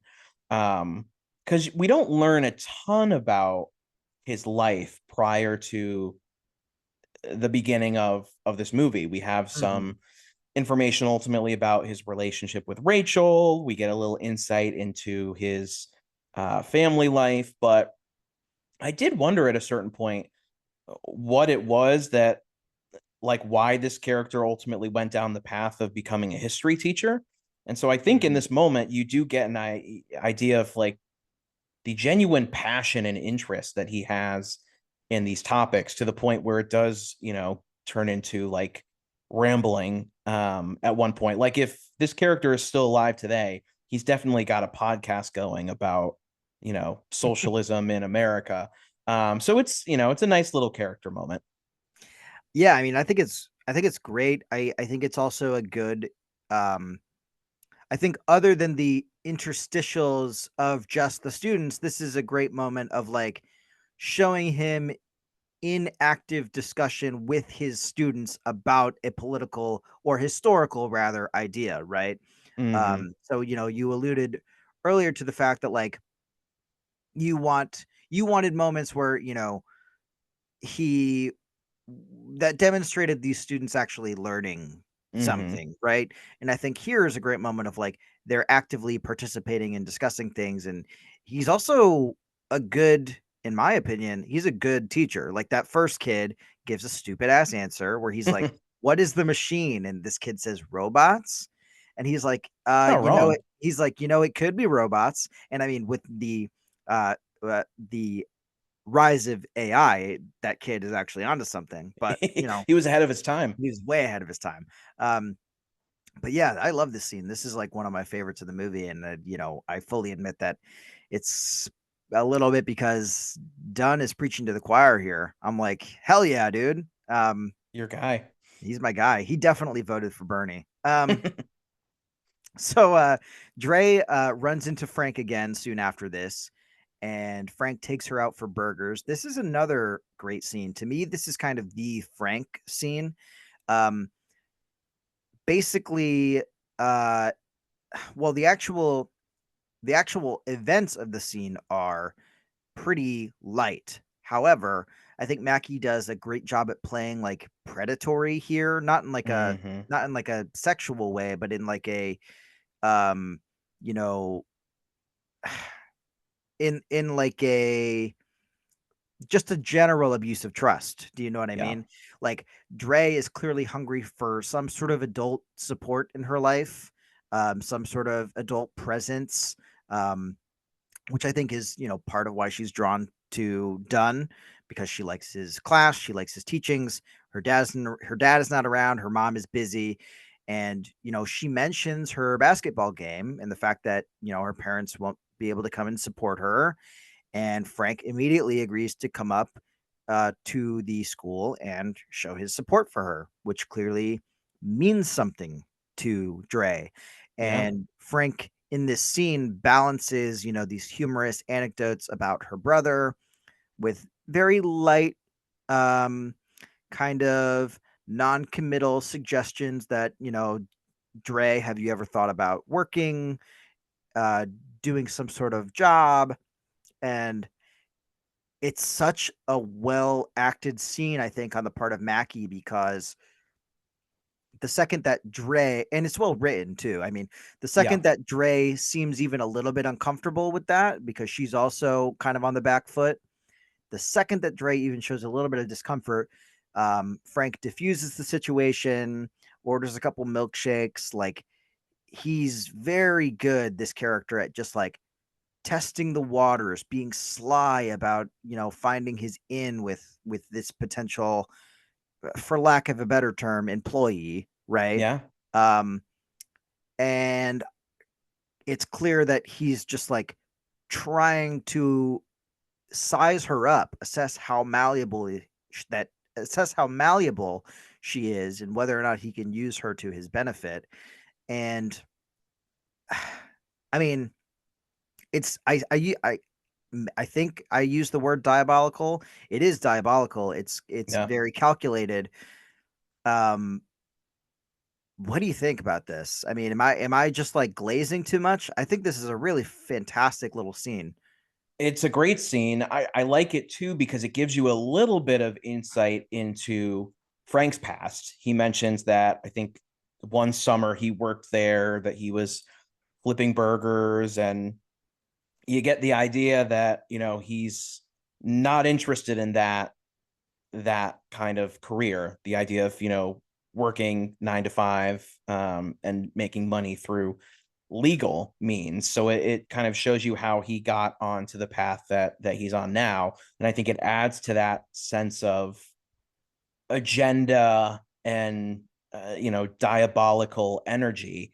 But you're right. He's so good at changing the topic, at making her, feel like he's not essentially just there to offer her a job, but he's actually trying to get to know her and be supportive, and give her food because she's hungry. He's clearly very good at what he does because he Yeah. knows how to manipulate people into doing the work for him so that he's not the one that gets arrested and caught. It's his underlings like Hmm. Mike.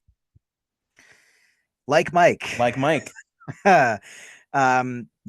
And we will have even more to say on Frank later, frankly. Frankly, no pun intended. Ah, Um, we cut that. to we cut to another big scene. Like these big scenes just keep coming. Dunn finally reconnects with Rachel for real this time, or I guess a little bit more for real. A great We scene. we learn that the two of them seem to have the implication is that they used to be in a relationship, and throughout the course of that relationship were both addicted to substances at the same time. Mm-hmm. um, Rachel is now engaged to be married to someone that she says she quote unquote met in the program. I'm assuming AA or Narcotics Anonymous, something of that nature. um, I, without getting like super crazy personal, I have people close to me in my life who have been through programs. It's generally kind of frowned upon to initiate a romantic relationship with someone you meet in a support group. Right. But Rachel seems to be doing great. She seems to be crushing it. So, more power to her, I All guess. good. All good. Don't worry about it. Don't think about it too hard. But All is forgiven. all is fine. But you're right. This is a really, really good scene because it feels like Rachel's intentions are good in trying to reconnect with Gosling, but it feels like Dunn, whatever. But it feels like every time he is forced to confront her to even the smallest degree, it sends him further down this spiraling path. You've talked up this scene quite a bit before we actually arrive to it. So I'll just let you tear into it. Go ahead.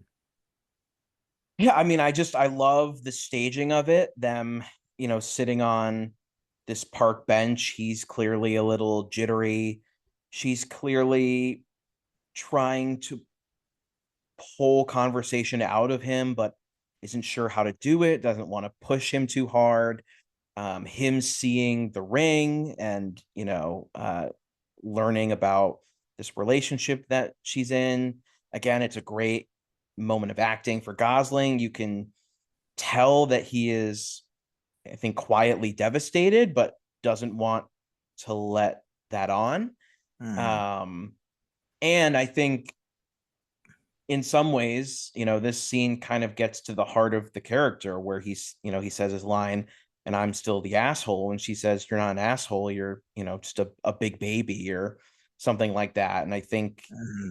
that is a pretty insightful interpretation of the character that ultimately, um, even though this character, does some very questionable and problematic things, I think this is a movie that doesn't excuse his behavior, but tries to show you that it doesn't come from a place of evil, but there's Yeah. clearly a insecurity, and an immaturity there that he is struggling to grapple with. Yeah, that's a good point. Like even Rachel, who, clearly I think he doesn't say it explicitly, or I think there's some sort of exchange where she's like, "Are you still rocking out?" Something to that effect. Mm-hmm. And he's like, "When the occasion calls." Yep. And even then, I think this is a good and, empathetic depiction of like someone who struggles with substance abuse communicating with another person where she doesn't really pass judgment. Right. Uh, you know, I think in her eyes you can tell that she's not thrilled, maybe disappointed, but she But doesn't she's say not like, lecturing or yeah, she's preaching. not like you need to get your shit together if you ever no, but there's nothing Right. like that. Um, but this interaction nevertheless does further Dunn's spiral because we cut to this basketball game that we have kind of set the table for. Frank is in attendance, Dre is playing, Dunn is on edge, partially because of his continuing struggle with addiction, and then partially, I would guess, because of this uh, interaction he just had with Rachel. And maybe Um, it's a big game. or maybe it's just a really It's important game. it's just the semifinals. The If they win, Monstars are crushing us. The that's right. Monstars are getting way too many buckets. Um, Bring anyway, in Wayne Knight. bring in Wayne Knight. Um, and then we have this little moment where Dunn offers to drive Dre home in a kind of demonstration of kindness. And he also freaks out at the referee here for a bad call. And this moment, it is crazy to imagine, like in the real world, witnessing this happen or I guess maybe I haven't been to enough middle school basketball games, but Gosling just like chucks a basketball at the back of this referee. He's not, Usually doesn't go that far. it is crazy. It made me laugh my ass off. Don't get me wrong, but so it's kind of a like severe indicator that Dunn's grip is certainly loosening. And then on this car ride where he does drop off Dre, he's icing his hand in this like mini cooler, or maybe they just put ice in the cup holder or something like that. Mm-hmm. And we learned that I guess he punched a wall in the other room after this interaction with the referee. Um, Dunn encourages Dre here to not really live by his example because Dre is kind of like, yo, that was badass. You're cool as shit. And he's like, there are better ways to handle frustration. Um, and she does kind of briefly allude to his drug use here. And he says something to the effect of like, one thing does not make a man, Yeah. which is a theme that's funny to you. That's a theme that I think is pretty central to the film overall. I mean, as It's as we true. It's just in the moment, the way he says it, it's a little cheesy, which I think they kind of acknowledge. I guess. Oh, she does laugh at that. She Yeah. she laughs at the way that he delivers it. But I Yes. mean, that is a theme that's central to the film as we continue to watch these characters grow and change. Dunn here also very briefly mentions Frank and the fact that he was in attendance. Dre kind of hand waves away the nature of their relationship. Um, I kind of talked through the basketball game and this car ride. Uh, do you have any thoughts here? You know more a little you excuse me, you know a little bit more about ball than I do. So tell me if this is standard operating procedure. You said no, but you double check your credentials. You sure? Throwing the ball at the ref, that is That's not a standard. big no-no. All right. I thought so. Getting verbally abusive towards a ref, that is pretty standard, both by coaches and by parents. So I that part was very funny. And yeah, not uncommon for any basketball game, even a middle school one. But the throwing of the basketball would be, I think, frowned upon by anyone. All right. I mean, any other like story thoughts about these, or I guess more in depth thoughts about this little moment at the basketball game or in the car? To me, the like 1, 2, 3 punch of his like philosophizing lesson with the kids, and then his meeting with, or and then the Frank scene at the diner, and Yeah. then his meeting with Rachel. To me, those are kind of like, those are so stellar all in a row that here I'm like, oh, these are like solid scenes. Not that like every scene needs to be a 10 out of 10, but I'm like, okay, we're really ramping things up. Well, I like the basketball scene as a ramp up to the inevitable sort of showdown between Frank and Dan. Because they don't interact directly in this scene. They eyeball each They other. eyeball each other, and then there's almost a bit of, like one upping each other. The Dre keeps getting fouled. One point Frank gets upset and says something to the ref, and then Gosling shortly after goes on his tangent. You can see it as, he is ultimately, as the movie goes on, we realize that he's very protective of Dre, in particular in regards to her relationship with Frank. And even in this brief moment in the basketball game, you can kind of see that a little bit already. Him, Mhm. sort of trying to draw attention away from Frank and onto himself unintentionally. Yeah, that's a good little nuance that I'm glad you shouted out. Thank Um, you. don't talk to me like that. Don't do baby voice. I know we've known each other for a while. Don't do baby voice to me. Um, so um, then we see Dunn go to his local spot, his local bar. He picks up a woman. I can't tell if this woman is just like a general bar goer or an escort because she does follow him to a motel later. Um, but she's more of a she's less of a character and more of like a person for Dunn to talk to so that we can hear more about his mental state in this particular scene. We cut to Dunn and this woman in a motel. He goes on a coked out rant about we're dropped into the middle of it, but from what I picked up, it's like about how dumb and malleable the like average American mind is, even if they are confronted with literal data and statistics that prove their existing beliefs wrong. So I wrote here, preach, like he's speaking He my is not language. a fun hang when he is on drugs. I He just goes totally off. disagree. I totally disagree. I'm like, this guy is spitting. I would love to. Or have you heard that meme of like you're scaring the hose? No. Oh, it's like if you're being weird at a party or like getting too philosophical about the state of the world or whatever, and all of the women are uncomfortable. Yeah, And that's him. Yes, Dunn is a professional at literally, if this woman is an escort, scaring the hose. Like, like, um, anyway, That was the original title for the movie, by the way. there, mark my words, there will be some sort of comedy in the next 2 or 3 years that's called Scaring the Hose, I'll and it'll see it. be direct to Netflix or whatever. Kevin Hart. Yeah, Kevin Hart and Josh Gad, they'll reunite for some sort of anyway. I'm Um sold. so he asserts here during his rant that like this to me is like the most like kind of overt, this is this character's deal that we get, Yeah. in my opinion. He says something along the lines of like, yes, he's doing tons of drugs, but he can quote unquote handle it. And he Mm-hmm. claims that, teaching the youth, teaching the kids keeps him focused enough where he doesn't need a program, and the program works for some, but he doesn't need it. Obviously, I don't know about all that, Dan. I think I think Respectfully disagree, Dan. respectfully disagree. I think it's apparent at this point in the film. We as the audience will have to wait and see, I guess.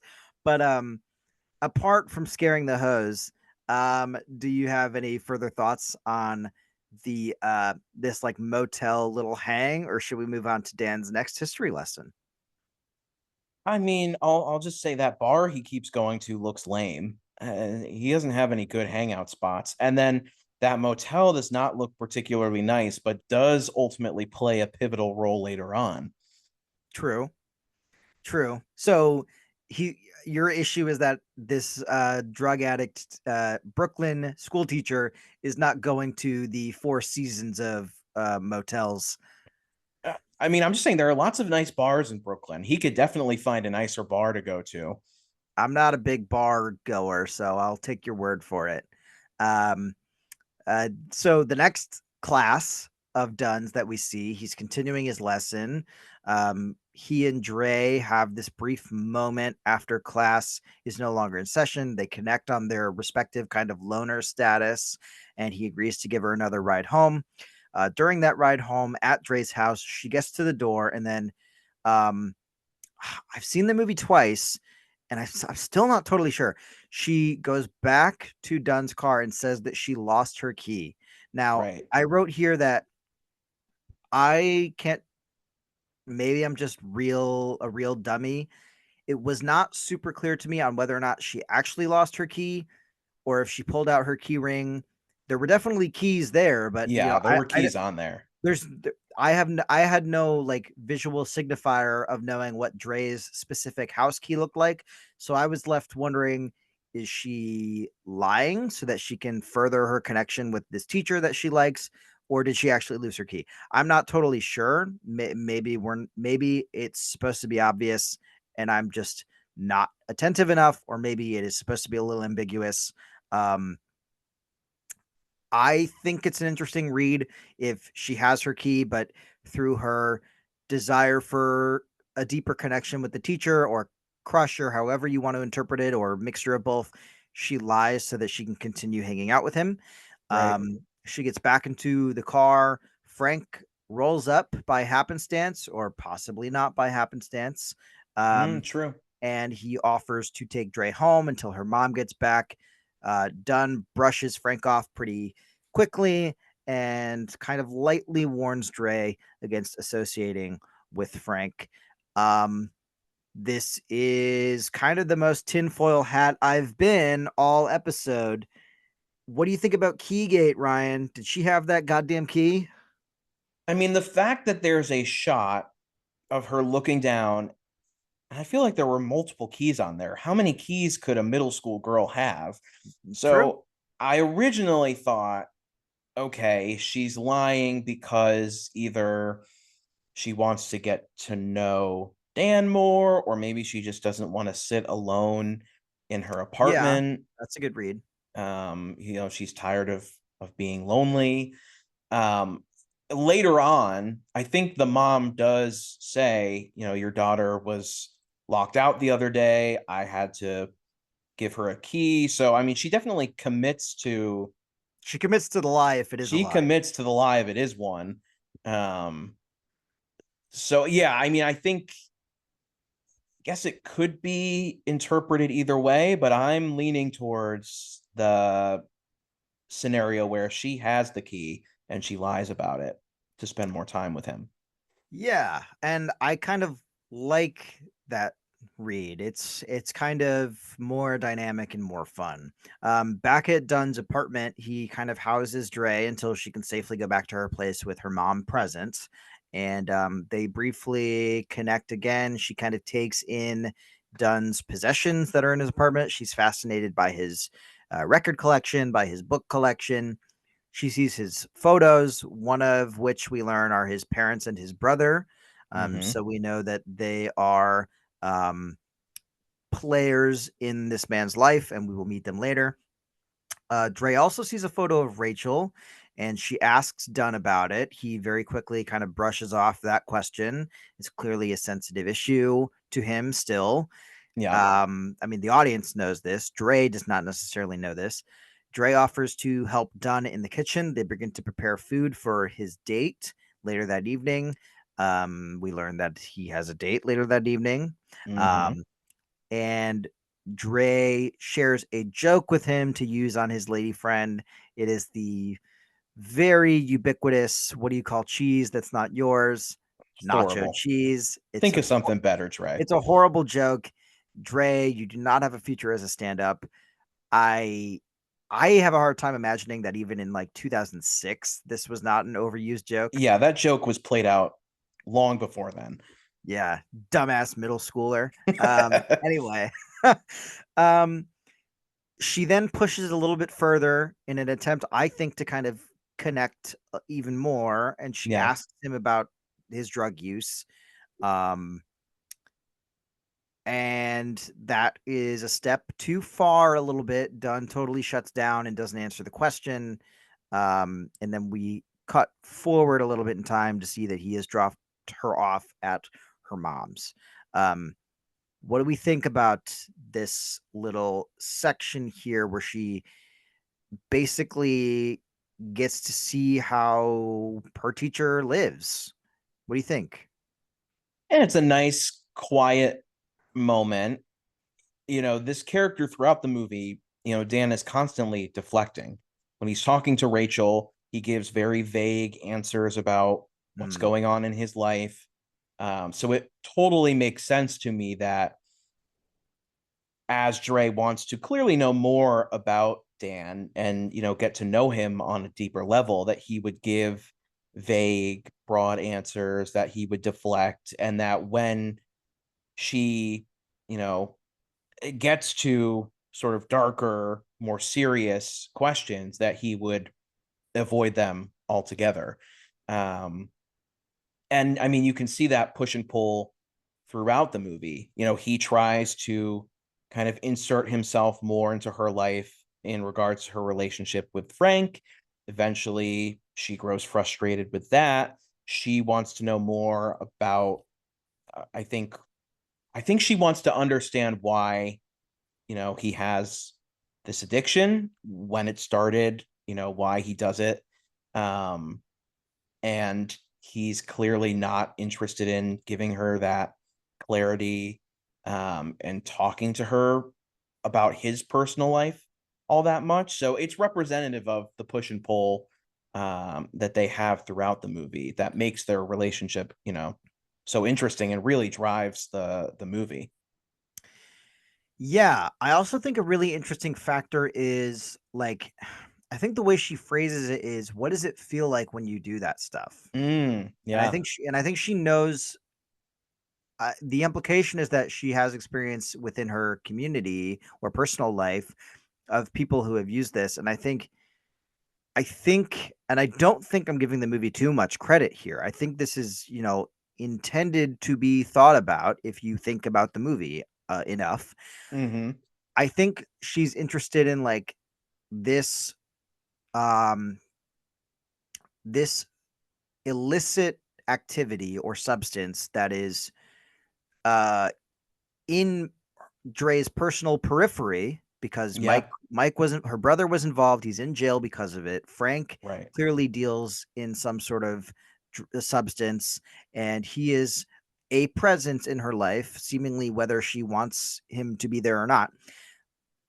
I think it's interesting that, excuse me, that she's asking this person that she admires and that she views as like a pseudo mentor about the use of such a substance. Like, I think she's curious about, or maybe even not deservedly so, but maybe feeling guilt or Mm. feeling bad or depressed even about the idea that someone that she is inspired by or really really likes is directly affected by the addictive power of this kind of substance. Does that make sense? Like, Yeah, totally. I think I think that's that's right. definitely a factor.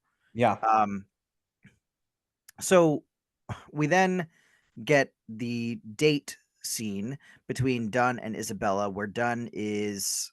I'm really glad that I said something so deep just now, because this scene that follows is. I want to take a Not as swig. deep. I'm going to take a swig here because it's a little bit uncomfortable. This is a scene where Dunn is sharing an anecdote about a taxi driver with Isabella. Um, Gosling, as Dunn, is doing a racist accent to do an impression of this Indian cab driver. Um, you know, Which she is loving.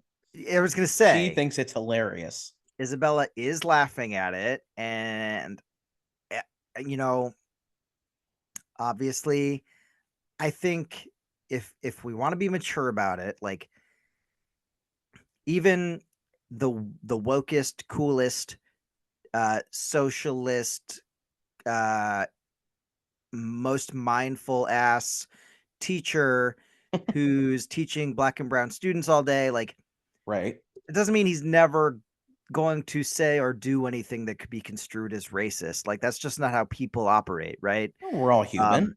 and particularly in 2006, like I think that particular flavor of racism was a little bit more acceptable as I mean, it was always unacceptable, you know what I mean? But as far as the broader cultural consciousness, I think that kind of racism was more accepted as being humorous.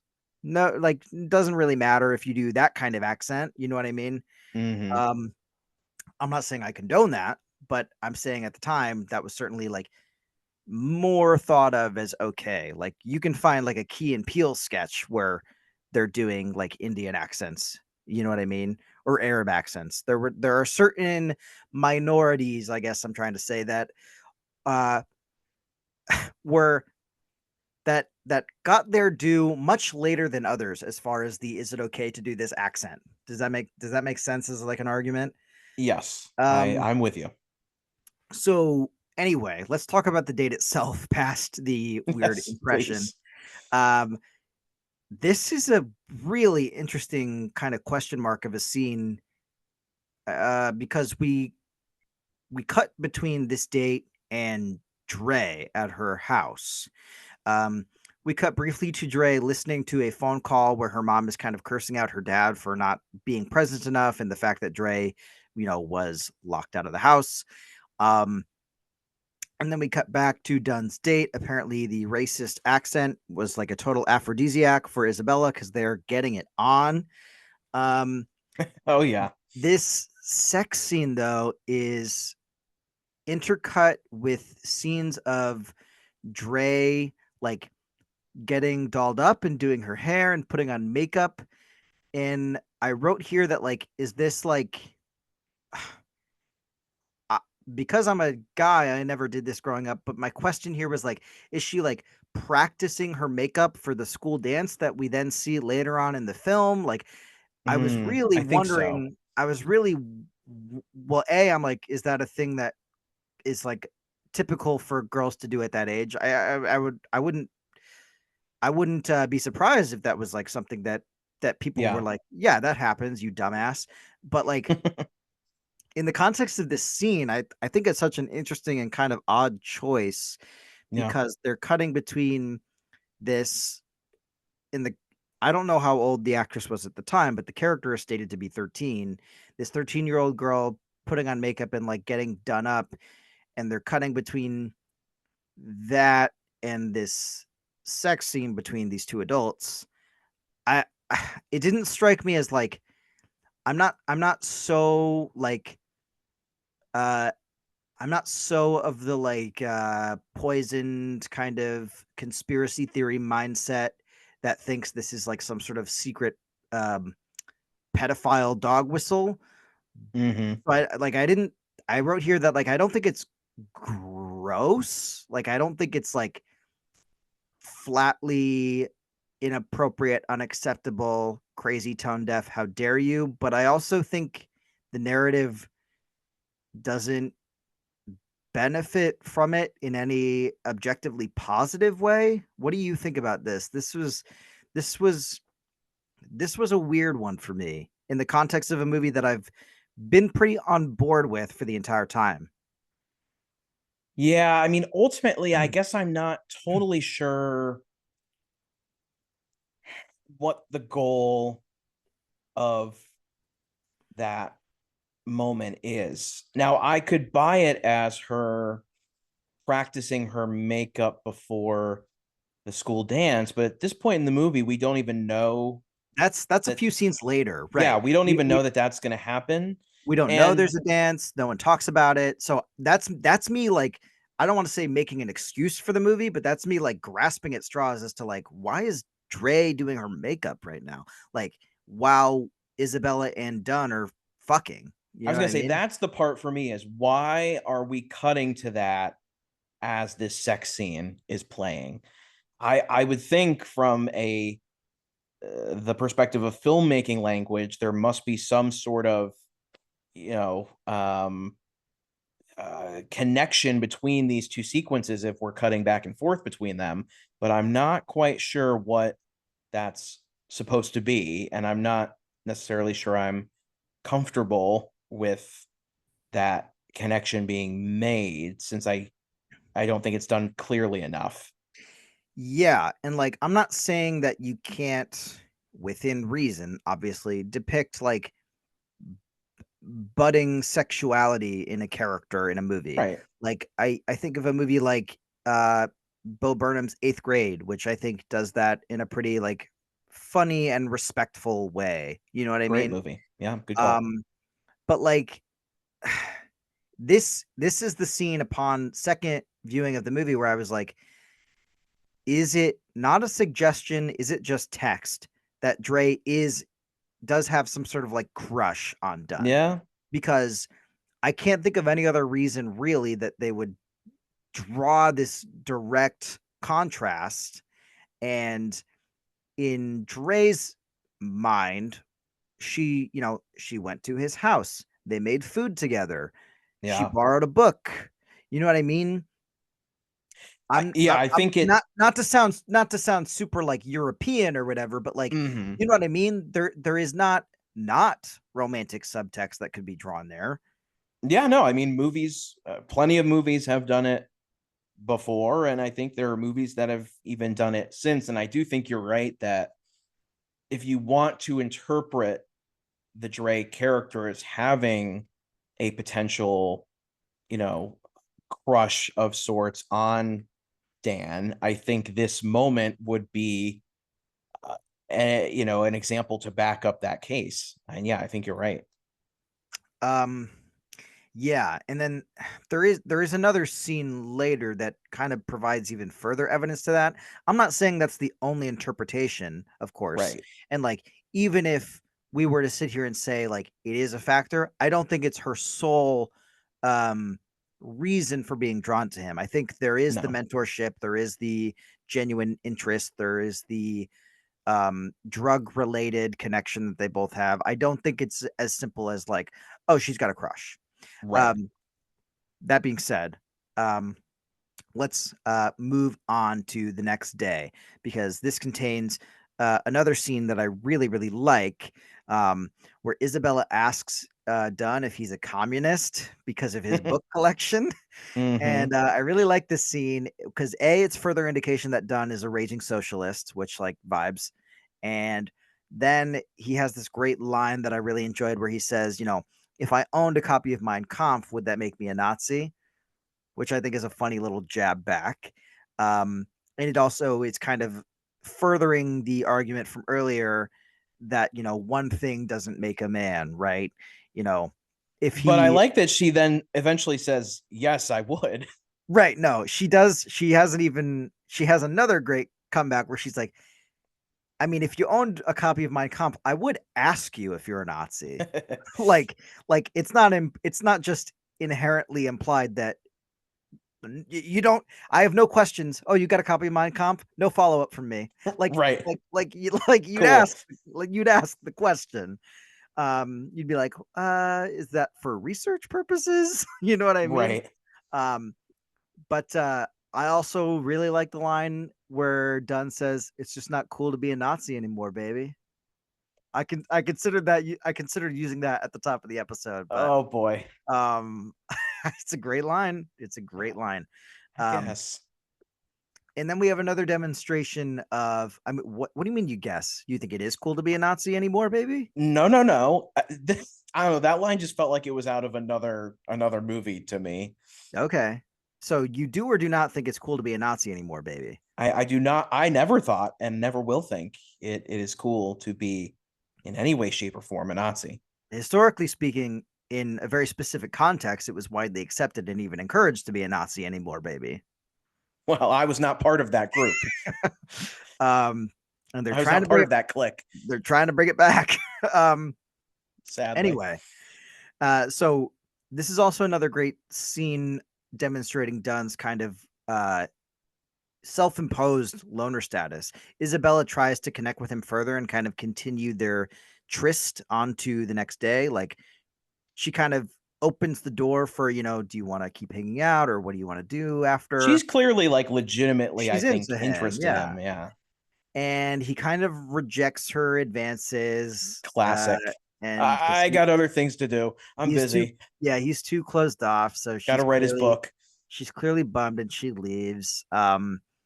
Awkward. Uh, yeah, I mean, we talked at length about the little fun exchange they have there, but what do you think about this? Well, actually, Isabella does return later, but what do you think about the state of their relationship at this time? I mean, it's sad. It's kind of like watching a train wreck because this is, one part of the movie where um my expectations weren't subverted. And I don't mean that as a criticism of the movie because I think it's totally in line with the Dan character that he would, essentially ask his coworker out on a date, sleep with her, and then, pretty quickly brush it off.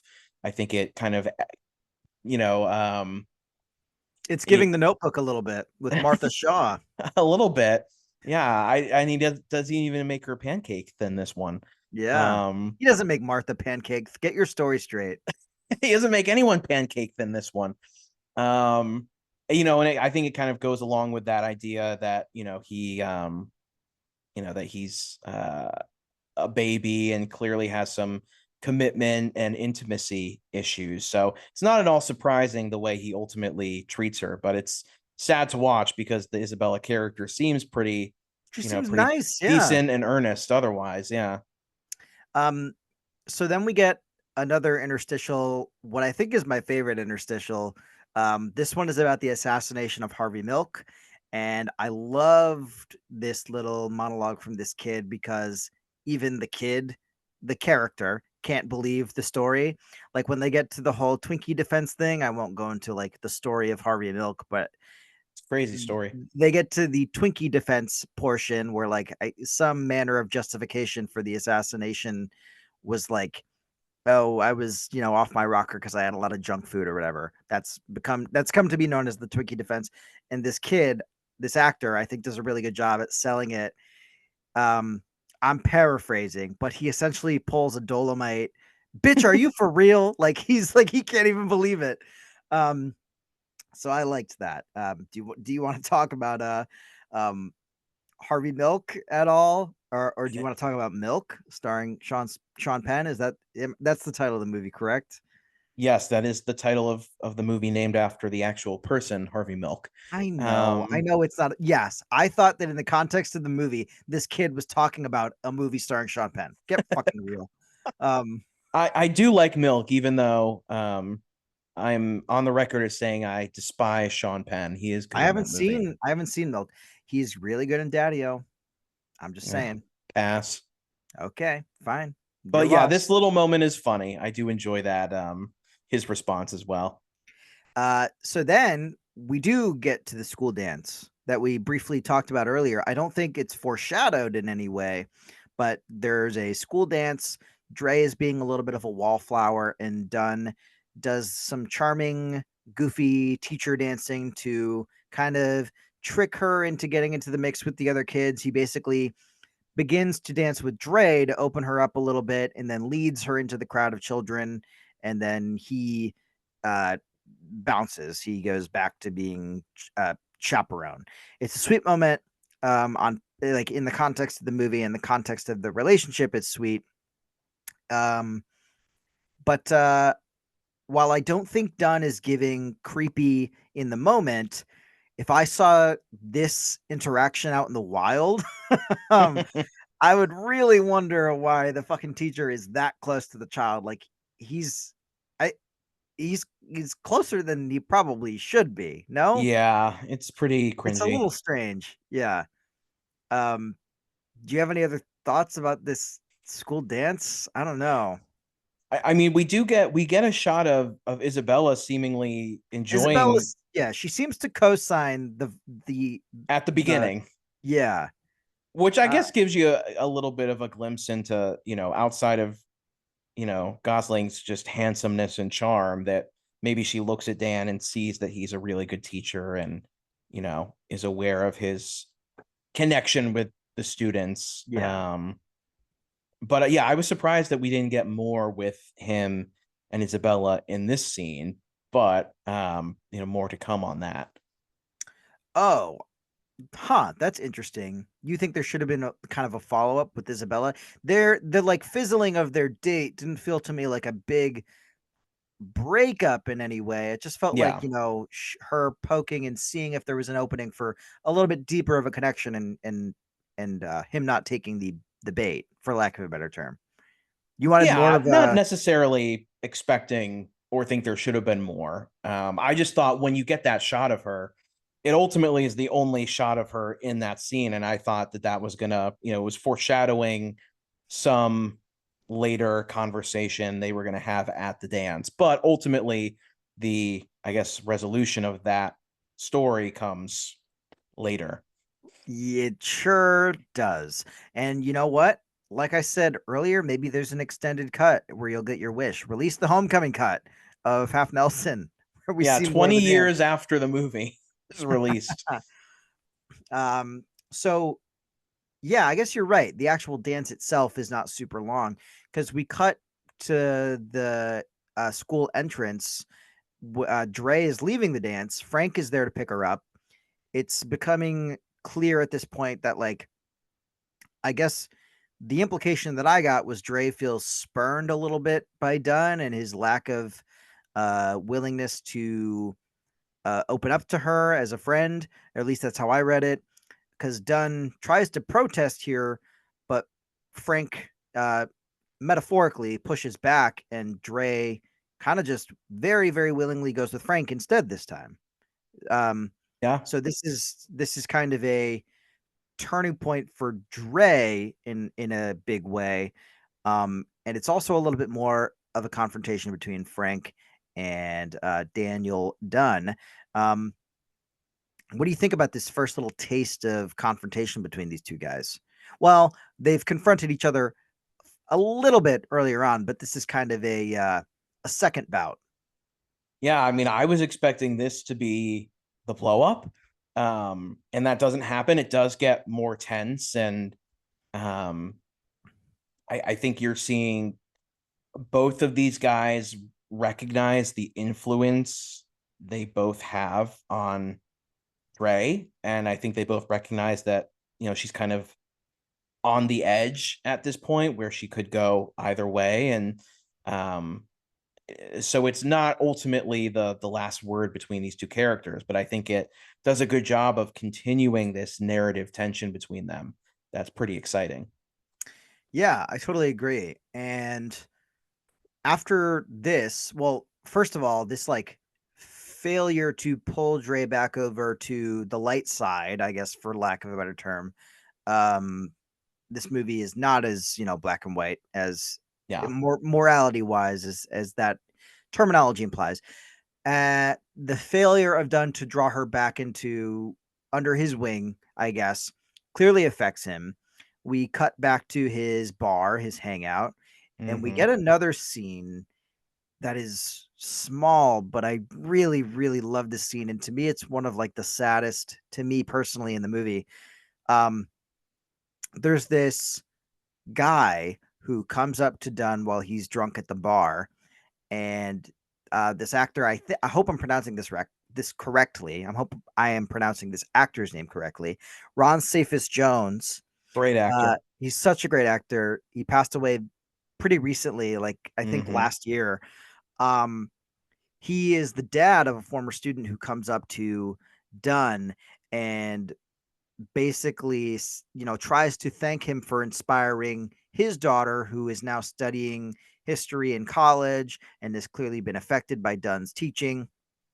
But Dunn is so hammered and doesn't even really remember the student's name, which to me is like so depressing. And Ron Cephas Jones is like a consummate professional, so he like plays the disappointment so well. It's not overwrought, but it's apparent. You know what Yeah. I mean? And I just like really love this little scene because I mean, not only is Jones so good, he's one of those actors who just like he's he was one of those like workman like actors who just like is in everything. He was in Dolomite is My Name. He was in Luke Cage. He's in a lot. He's in everything. But Anytime he shows up, he like steals the scene. Yeah, like automatic gravitas, one of those guys. But I think as far as Dunn's character goes, this is an indication that like he is making a difference in the lives of some of these students, Yeah. but that victory is not um satisfaction enough where it trumps his personal demons. And I think that's like a sobering, no pun intended, it's like a sobering kind of depiction of the reality of what someone in a depressive episode or a spiral of addiction can look like. You know, there's a much cornier version of this movie where he learns that his students love him so much and they value his teachings, and that's what pulls him out of addiction. And spoiler alert, that's not where we end up here. And No, it's not that simple. to me, this is like one of the realest, rawest scenes of the film. Um, I've talked it up a bunch, but did this particularly affect you in any way? This sequence? It's a great moment. Incredibly sad. It does show that, he is having an impact on these students, that he is a great teacher. It shows that while I think the character does genuinely enjoy and care about the work that he's doing, you're right, it's not enough to kind of fill this hole that he's clearly using, drugs to compensate for. And it's just such an awkward moment, right? Like this dad who is so proud of his daughter Yeah. and clearly very grateful to this man who, you imagine, had a significant impact on this girl going to Georgetown, this very prestigious school for history. And seeing that guy, have no idea who he's talking about, can barely speak, Yeah. watery eyes. Yeah, it really is, kind of like a rock bottom moment in a movie with quite a few rock bottom moments. I was just about to say, I there while I was making notes for this episode, there were several times where I was like, in my notes, I was like, and this is Dunn's rock bottom. And then the next scene would happen, and I would scroll back up and erase that and go, and this is Dunn's rock bottom. I mean, It really that's what's impressive about this movie is it is, they yeah. keep, just when you think it couldn't get worse, they take it there, because in real life, that's often what happens. And not to spoil, whether or not I think certain aspects of this movie work on the whole, but it doesn't feel like what's the word I'm looking for?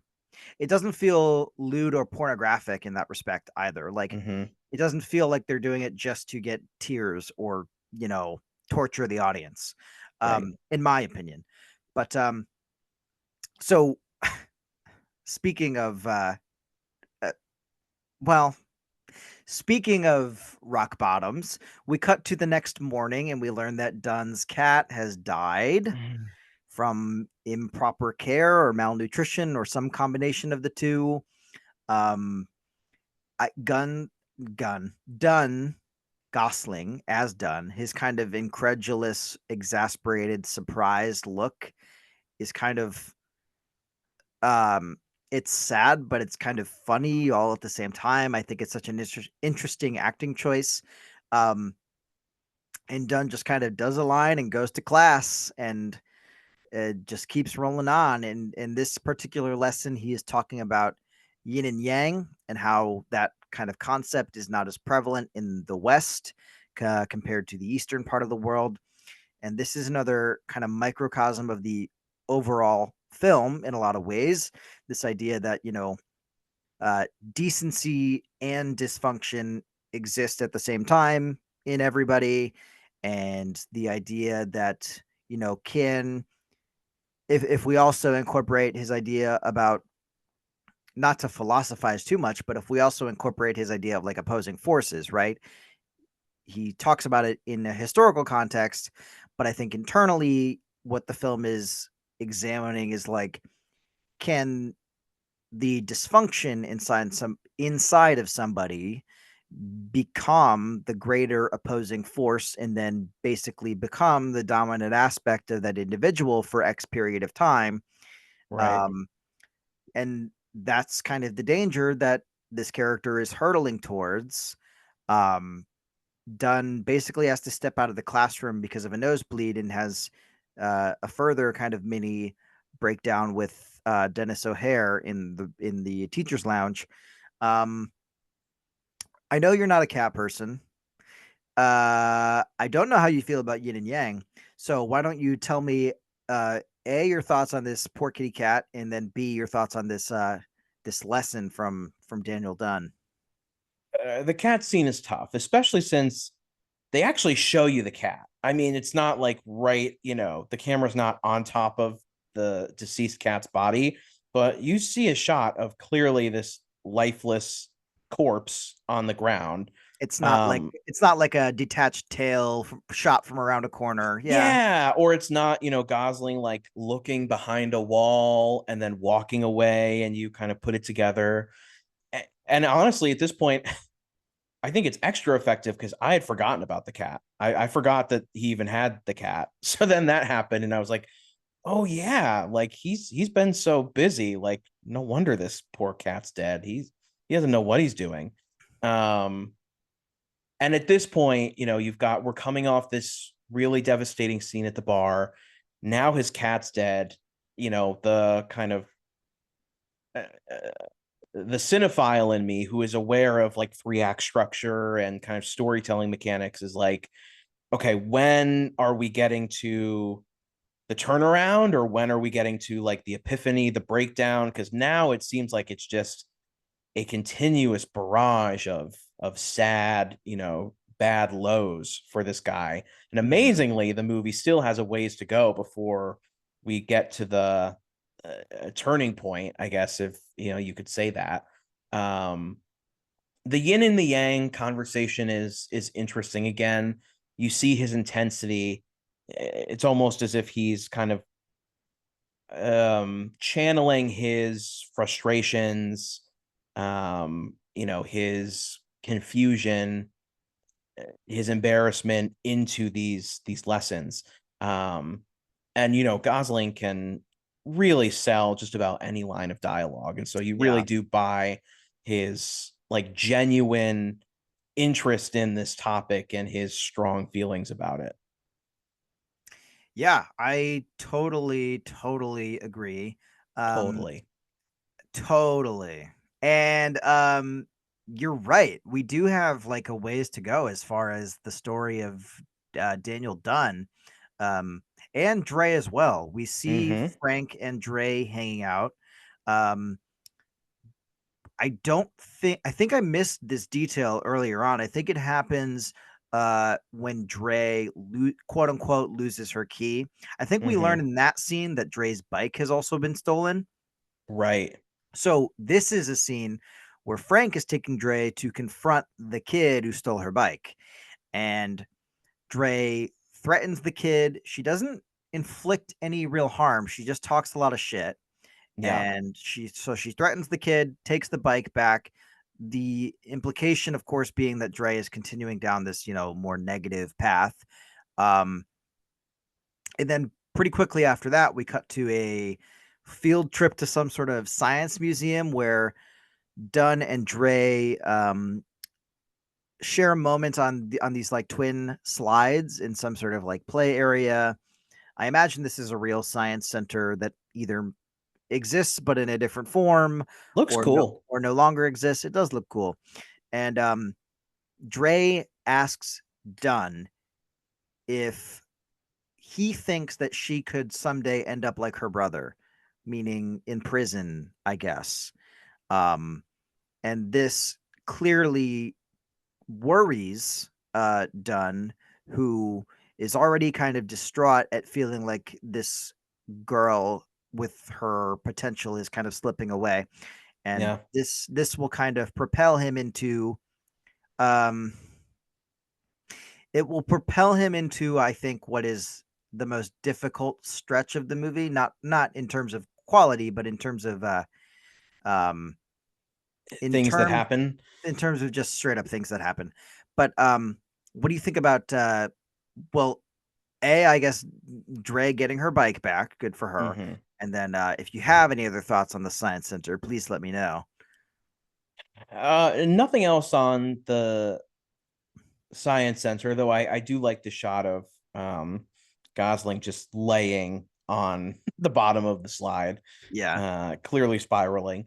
Um, as far as I think the bike scene, goes to show at this point in the movie, maybe she's leaning a little bit more towards Frank. I think the influence that he has on her is clearly showing that he's clearly, trying to toughen her up. Um, and I think using this bike incident as a test. I did feel bad for the kid. I mean, I guess he did steal her bike, so he He did got what steal the was bike. coming to him. Um, but also, I mean, at one point, Mackie gives him an intimidating stare. And so, clearly, I don't think he's just being bullied by Dre. I think Frank, the drug dealer, is also, um, threatening this kid. So it is a little funny in a dark way. Um, but yeah, I mean, it's, I think at this point in the movie, you're wondering if she's going to go a certain direction, now that, Frank has emboldened her to do this. What is he going to convince her to do next? Yeah, that's a good point. Yeah, I mean, the kid got a light threat, no one hit him. Um, but I don't know. yeah, Frank's a bad man. if Anthony Mackie was staring me down, I might get a little concerned. I like Anthony Mackie. Did I ever tell you my story of meeting him at a convention? Not to sidebar for too much, but I don't think so. Jessica and I, my girlfriend, my beloved girlfriend Jessica, way back in the day, I think at around the time Civil War, Captain America Civil War was coming out. We went to a convention in Philly Mm-hmm. and met a lot of the Marvel people who were there to promote. I think it was like a lot of the Winter Soldier cast was there, and then Mm-hmm. a lot of the Agent Carter cast was there, and we met a lot of them. And Anthony Mackie, do you know this, is kind of famous for being kind of uh, prickly and unpredictable when it comes to fan interactions. No, You've never heard that? no, I didn't. He's famously kind of uh, unpredictable and kind of erratic, not in like a dangerous way, but in just Yeah. like he'll say some out of pocket shit. Um, and Okay. like I just remember Jessica, this like, very sweet woman goes up to Anthony Mackie and gets her thing signed or whatever. And this was at a point in the day where like they were really hurrying people along. Like these poor actors were very, very stressed out and Yeah. were already staying later than they should have. Like we also met what's the name of the actor who plays young Howard Stark? Dominic Cooper. We met Dominic Cooper. He was very sweet, but he was clearly like extremely sick. Like a lot of the Mm. actors were also sick. Oh. Something was going around. Um, but like he clearly didn't want to be rude to this young woman who is excited to meet a Marvel person. And I guess it didn't read I guess I was far enough behind her in line that like he didn't necessarily know that we were like together. So he was Uh-huh. very sweet and cordial to her. And then I come up and he's like, and I'm like, I love the Falcon, right? So I'm trying to do a little bit more of like banter about the movie, and he's just like, Mm-hmm. yeah, cool. I gotta go. I would love to, but I gotta get on a plane and blah blah blah. And I just like the switch up was so fast, and like I couldn't be mad about it necessarily because like I would also probably, if I were in his position, be way nicer to like a, Yeah, he's a talked to a million versions of you. exactly. He's talked to a million like sweaty comic book weirdos, but like, I a really nice. like the Falcon. I really like the Falcon. Are you gonna put on the Captain America suit in the next 10 years? But like a nice like young girl is gonna be treated way nicer. But the dichotomy was very funny. Anyway, um, so yeah, that's that about the bike. Um, but this conversation at the science center clearly concerns Dunn, and this drives him to go to Frank's place to have a confrontation. And I think both Mackie and Gosling are pretty fantastic in this scene. Um, Mm-hmm. this scene is really interesting. Frank is kind of Frank is a very interesting player in the context of the overall film, particularly here, this is not like a big, no one throws hands, Yeah. no one gets violent, which in a lesser film or even just like a more typical film, you might expect, right? Like Right. you'd expect someone to throw at least one punch. And this also made me realize here that like I think they very intentionally we never show Frank throughout the course of any part of the movie doing anything overtly violent No. or particularly depraved, even aside from the obvious nature of like dealing drugs and Right. attempting to recruit Dre, a 13-year-old. That's obviously unconscionable and Yeah. horrible.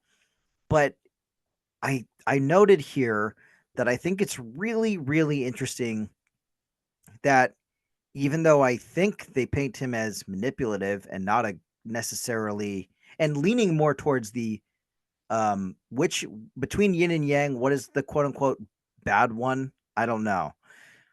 They clearly paint Mm, him as leaning more towards uh morally reprehensible, but they still right. don't pass as much judgment on Frank as I think other movies might. He's not like a cartoonish movie or TV version of a drug dealer. Do you get what I'm saying? Yeah. Um, so the implication, it seems, is that, you know, he may be doing this out of necessity or because of his particular uh, upbringing or economic position in the world, right? Which is Right. often which is often the case in reality for people who end up in this line of work, Hmm. for lack of a better term, right? Um, so like he does some heinous shit, but there's no like violent or abusive action that I would go so far as to say is like uh vile. I don't know. It is pretty fucked up what he's doing to Dre, but do you get what I'm trying to say? I think The they're movie is more clearly yeah, go ahead. no, I think they clearly are trying to show that for him it is a job, it is a way of survival, like it is a, as opposed to like a lifestyle per se, like flashing money and, Yeah. being openly nefarious. Cuz you're right, a lot of times when we see him, he's just hanging out at his house, driving around, doing very normal things. We don't see him doing anything particularly evil or even illegal. We know that he is doing things that are illegal. But the movie isn't focused on that part. And in this scene, I like that they acknowledge the white savior potential Yeah. perspective, that they do call Dan out and ask, why are you actually so invested in Dre? Why do you feel this sense of responsibility? Why are you better for her than I am? So I like that the movie acknowledges that very legitimate potential criticism people could have, or concern that we had at the beginning of the movie. And I think they do a good job of showing Frank as more complex than just a drug dealer. Yeah, like I like much like we said like right off the bat, I don't think Dunn is wholly bad as a person, but it is Right. objectively pretty awful that like you're doing crack at the middle school where you work or coming in and teaching lessons high or hungover. Like that's objectively horrible and reprehensible. And similarly, it is not, I'm not suggesting that these offenses are proportionate. I don't really think that would be fair to do so, to like assign numerical value to them, but like it's also very fucked up of him to try to recruit a 13-year-old to help him with his drug business. Yep. That being said, I think because they don't treat him as like a cartoonish villain, you're meant as an audience member to be like exactly what you said. Like this is not about opulence for him. It's not about uh, you know, diving into a Scrooge McDuck level of wealth at the end of the day. This is what Frank has ended up having to do to get by. Mm-hmm. And I think there's a version of this movie where like he threatens to have someone hurt Mike on the inside if Dre doesn't do what he wants, Right. or he pulls a gun on Ryan Gosling. You know what I mean? None of that Yeah. happens here. None of that. And that being said, Frank is extraordinarily manipulative Mm-hmm. um and I guess well yeah, just manipulative and sinister in some ways. Because here he basically diffuses the situation and invites Dunn in for a drink, Yeah. and this kind of deflates the situation, and we cut immediately, not immediately, but we go from that. We don't see the two men sharing a drink or what the conversation entails after that. Um, we cut to Dunn riding in his car, now hammered or high or both. We don't know what he did inside the house. Um, it's clearly implied, however, that, through one mechanism or another, Frank has manipulated him away or shooed him away, Yeah. given him substances of some kind, because Dunn shows up at Isabella's house. Um, and we get what is the rock bottom scene. Yeah. This is the lowest of the low for Dunn. He shows up at Isabella's house high or drunk or both. Um, and we get the scene that is probably the sequence that stretches whatever inherent goodness the audience is meant to think about Dunn at his core. It stretches And it's that. just brutal to watch. Yeah, it stretches that idea to its absolute limit here. I think pretty effectively. Like as a tight wire act, I don't think they like. I think by the end of the film, not to give too much away, but I think by the end of the film, you still are ultimately rooting for this guy to get better. Mm-hmm. But he essentially assaults Isabella in this scene. He begins kissing her. She immediately is not into it. I Mm-hmm. think Clearly. she literally says, "Stop it." Yep. I believe, and then he tries to like move her down onto the couch. She like punches him in the mouth and runs to the bathroom. This hit sobers him up enough for him to like go to the bathroom door to apologize and basically tell her, and not explicitly, but basically tell her like, if you want to report me, get me fired or whatever. He's basically like, that was fucked up, so do what you feel like you need to do in this situation. At Yeah. least that's how I interpreted it. And it's just like the lowest point for this character. It's the most not only self-destructive, but destructive to the well-being of other people around him, Right. and just totally blowing up his life, and yeah, like self-sabotaging in the grandest possible way, but also harming psychologically and physically a very innocent bystander, right? Um, give me your thoughts on this scene. I'm glad that we both agree.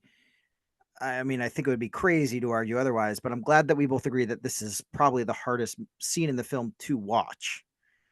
It's incredibly tough to watch. And again, I mean, props to Gosling. He's high or drunk out of his mind. Again, it would be very easy to play this wrong. I think it's a really delicate um, line. And he can barely stand. He's like falling on this door. He's clearly, not anywhere near sober, but he also seems to have this sort of understanding, like you were saying, that, acceptance that this is probably going to, it could potentially end his career as a teacher at the school. It's just sad to watch. I mean, to see him sink to this low to see this person who we've seen otherwise be, earnest and likable, Isabella character, have to endure that, have to punch this character to get him to stop. And even then, she's so terrified that she essentially locks the door and can't come out until he's gone. And I love that kind of final shot of him. We hear him exiting, and then we slowly see the door creak open, but we don't even see the character come out. We kind of sit with what happened for a few seconds, and it just makes a really tough scene, even harder. Yeah, and I also I guess I paired with that, not to devalue the events of this scene. I think what makes it even sadder is like, to me, the implication of this scene and this um the fact that he shows up hammered and shit faced or whatever also says to me that like whatever mission he set out to accomplish at Frank's place, um he he was not successful in completing. Do you know Yeah, what I mean? you're right. That's what that says to me, is that like he went in and got drunk or high or both, and like Manipulated by Frank, like you said, yeah, into exactly. getting distracted. Manipulated, fell to his vices, um was not able to overcome them in the moment to stand up for Dre even further. Um Not that I think, if he had stood his ground, Frank would have relented. He doesn't Mm-hmm. really seem like that kind of guy, No. but it reminded me of, or at least the vibe reminded me of, uh, a movie that I love, which I don't know if you've seen, Manchester by the Sea. I have not. Then I won't spoil it. There's a I would great like to. there's a great moment in that movie which also deals with substance abuse and depression, Mm-hmm. where I won't tell you where in the film it occurs, but there's like a just moment of quiet despair where a character just says, I can't beat it. Like these things I've been facing, I can't beat it. Mm. And like it's just like resigning to a horrible fate in that way. And that's kind of the vibe that I got from this scene. Um but yeah, I mean, this is definitely the lowest of the low for this character, and I feel for poor Isabella in this moment. Um, the next day, Dunn does show up to class. He sees the same student from earlier in the film cheating on another test. He reprimands him again, and then we see Dunn in the car eating lunch. Dre comes up to the window, and to me, this is like their official kind of, if this is like their like friendship breakup, right? Mm-hmm. If this were like a buddy movie. Yeah. um Dunn tells Dre that like, listen, you can't keep coming up to me, I'm a teacher, you're a student, and he shoos her away. He also explicitly says like, I am not your friend. Like, he says those words to her. So she calls him an asshole and walks away, and then He kind of, calls her a bitch. I was gonna say, kind of shockingly, she has walked away first, so we don't know if Dre hears this, I don't but think so. he like leans out the window and he calls this 13-year-old girl a bitch, and I gotta say, I laughed. It was just like so shocking and surprising, Yeah. but pretty intense. And then should I kind of continue on through the teachers lounge and this meeting with the principal, or do you want to take a moment to talk about this like interaction between Dre and Dunn, or do you want me to get through this little chunk before we dissect? Yeah, keep going because I'm excited to get to Yeah, the teacher stuff. yeah. So we go into the teachers lounge after lunch, I guess, and it becomes clear that the other teachers definitely know something is amiss. O'Hare says that the principal is looking to meet with Dunn. And The Dunn vibe, doesn't look great. He's looked no, better. he looks Dead. hungover. Yeah, And the vibes here are really awkward, but it's really like it's a terrific bit of acting from O'Hare and Gosling and even these like ensemble players. Um, the vibe is totally like Dead Man Walking. Like Mm-hmm. like it has the Perfectly said. it has the vibe of like I'm I'm struggling to think of a specific moment, but like on Game of Thrones when like someone like a character you know and love walks into the throne room or the palace and you just know like just from the point in the episode you're at, the point in the storyline, you just know some shit's about to go down and it is not going to end well for your fave. You know what I mean? Yep. That's the vibe here. It's like dread. And Dunn goes into the principal's office and we don't even see the conversation that specifies whatever actions are being are like the breaking point, but Mm-hmm. you know it's heavily implied that it's either his treatment of Isabella has come to light pretty much right away, or his drug problem has come to light, or both. um so yeah, I mean, tell me about, if you have additional thoughts on the Dre Gosling asshole bitch thing, teachers lounge, the principal, have at it. Yeah, I mean, I think you said it perfectly. Dead man walking, you know what's coming. I think part of me wanted to see it unfurl. You And always want the confrontation, man.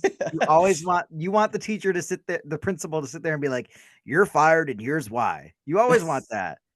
I know, but here I want it, but you don't always get what you want, you get what you need. And I do think from a filmmaking perspective, I think they made the right call. I like the idea of him kind of walking into the gallows, sitting down, and then, cutting away, and not getting that explicit confirmation just yet. Mm, I think it matches the tone of the rest of the movie, this idea of a lot of, unspoken truths, um, a lot of moments that are both dreadful but also feel inevitable. And I do like the Jimbo Dunn dynamic, so I was happy we got another moment with that character, and I loved his very stereotypical, like, if you need anything, whatever happens, like, yeah, I'll be there for you. And the look on Gosling's face, yeah. he just plays it perfectly. It's like, yeah, I'm never fucking calling you, Right. and Like, you know I'm never fucking calling you. this job is the only reason we talk. Yeah, um, yeah, that's a good point. I always like Dennis O'Hare. You know, I don't know where there would have been an avenue for more of him, but if they had found a place for more of him in this movie, Extended out cut. out of it, yeah, release the O'Hare cut. Um, so we then cut to an interstitial again from one of the students, Dre, this time talking about Pinochet's reign of terror. Um, very, you know, well documented individual. Did you see El Conde from, I think, last year? I did The not. the film that reimagines Pinochet as a vampire. I do like vampires, It's so kind of I'm neat. You might like intrigued. it. It's on Netflix. It was nominated for best cinematography. I don't think it was nominated for anything else, but it is good. Anyway, um, we Was then he not go. a vampire in real life? To my knowledge, no. And I could spoil Disappointing. even further the crazy directions that that movie goes. Visually, it's fucking stunning. Like visually, I think the best cinematography nomination is worth it. Um, but it goes in some wild directions, um, particularly towards the end. Anyway, I'm um, intrigued. we then cut to uh, a scene of Dunn having dinner with his family. We finally meet his mom, his dad, his brother, and his sister in law. Um, this scene is interesting, particularly at this point in the movie, because it's so obvious the contrast between the way that these like affluent, well off white people live compared to a lot of the other characters we met thus far. And that's kind of that contrast is drawn even more definitively by the fact that we begin cutting between Dunn's, I guess, family dinner and Frank and Dre hanging out, even more. And Frank kind of furthers the Dre connection that he has by saying things like, I think he says something along the lines of, well, my house is your house, Yep. inviting a familial vibe, making her feel welcome, like she belongs. And we get this cutting back and forth between these two coexisting threads, the evenings of these characters playing out. And it's set to what is in my opinion an all-timer of a tune, Can't You See, by the Marshall Tucker Band. Mm. um I mean, I just kind of love this song. That's It's probably like a total dad song, but I just think it's so vibey, and it's kind of an automatic cheat code to kind of endear yourself to me if it's getting used in a movie. um And you thought this it was used well here? I thought so. I you know I There are movies for sure that overuse needle drops, Yep. or use needle drops in ways that are um, too kind of detached and like just as like funfetti sprinkles rather than like any kind of substantive flavor. Um, I'm thinking of some parts of the Knuckles series on Paramount Plus that I just watched. Good show. It's just such a recent thing that I saw that some of the needle drops were corny and cheesy and lame, and some of them were quite fun. But no, this needle drop totally worked for me. I mean, are you well, before we get into like, this is kind of the final home stretch of the movie, this entire bit. So Yeah. I guess this initial introduction to um Dunn's family, let me know what you thought of them at first glance. We will get into a little bit of what their deal is later, but at first glance, how are you feeling about them? And also, if you have some sort of can't you see connection, let me know about that too. No, can't you see connection? I mean, at first it seems like a standard family. They're having a nice meal together. It sounds like the brother bringing home the girlfriend. Like it's your sort of classic um get together. Um, and you wonder, is Dan viewed as a black sheep? How much does his family know about his struggles? Does he put on a different persona when he's with them? Ultimately, not really. I mean, he clearly Yeah, looks pretty messy and sloppy, and I think he really just tries to kind of survive the night, and get through it as quickly as possible. And maybe there's I mean an ignorance there. Maybe they don't want to know. Maybe they're trying to avoid it, or they just don't want to deal with it. But again, talking about this a recurring theme of subverting expectations. You wonder, sometimes when people have these demons and struggles, if it comes from whether it's a broken home or some past trauma, some inciting incident. And I think as we were building up to this moment, I was wondering if we get like another piece of the puzzle with this character. And ultimately, like any family, they are, by no means, perfect, and they certainly have their issues with one another. But it seems like, there's no origin story here where, Dan watched his brother die in a fire or something, and the wrong yeah, kid died. And, classic. again, it's like the movie, instead of leaning on cliches, presents a pretty grounded, realistic feeling family. That's what they should have had Dennis O'Hare do, is in the locker room be like, get away from here, Daniel. You don't want none of this shit. You don't want Um, any part of this. Weed?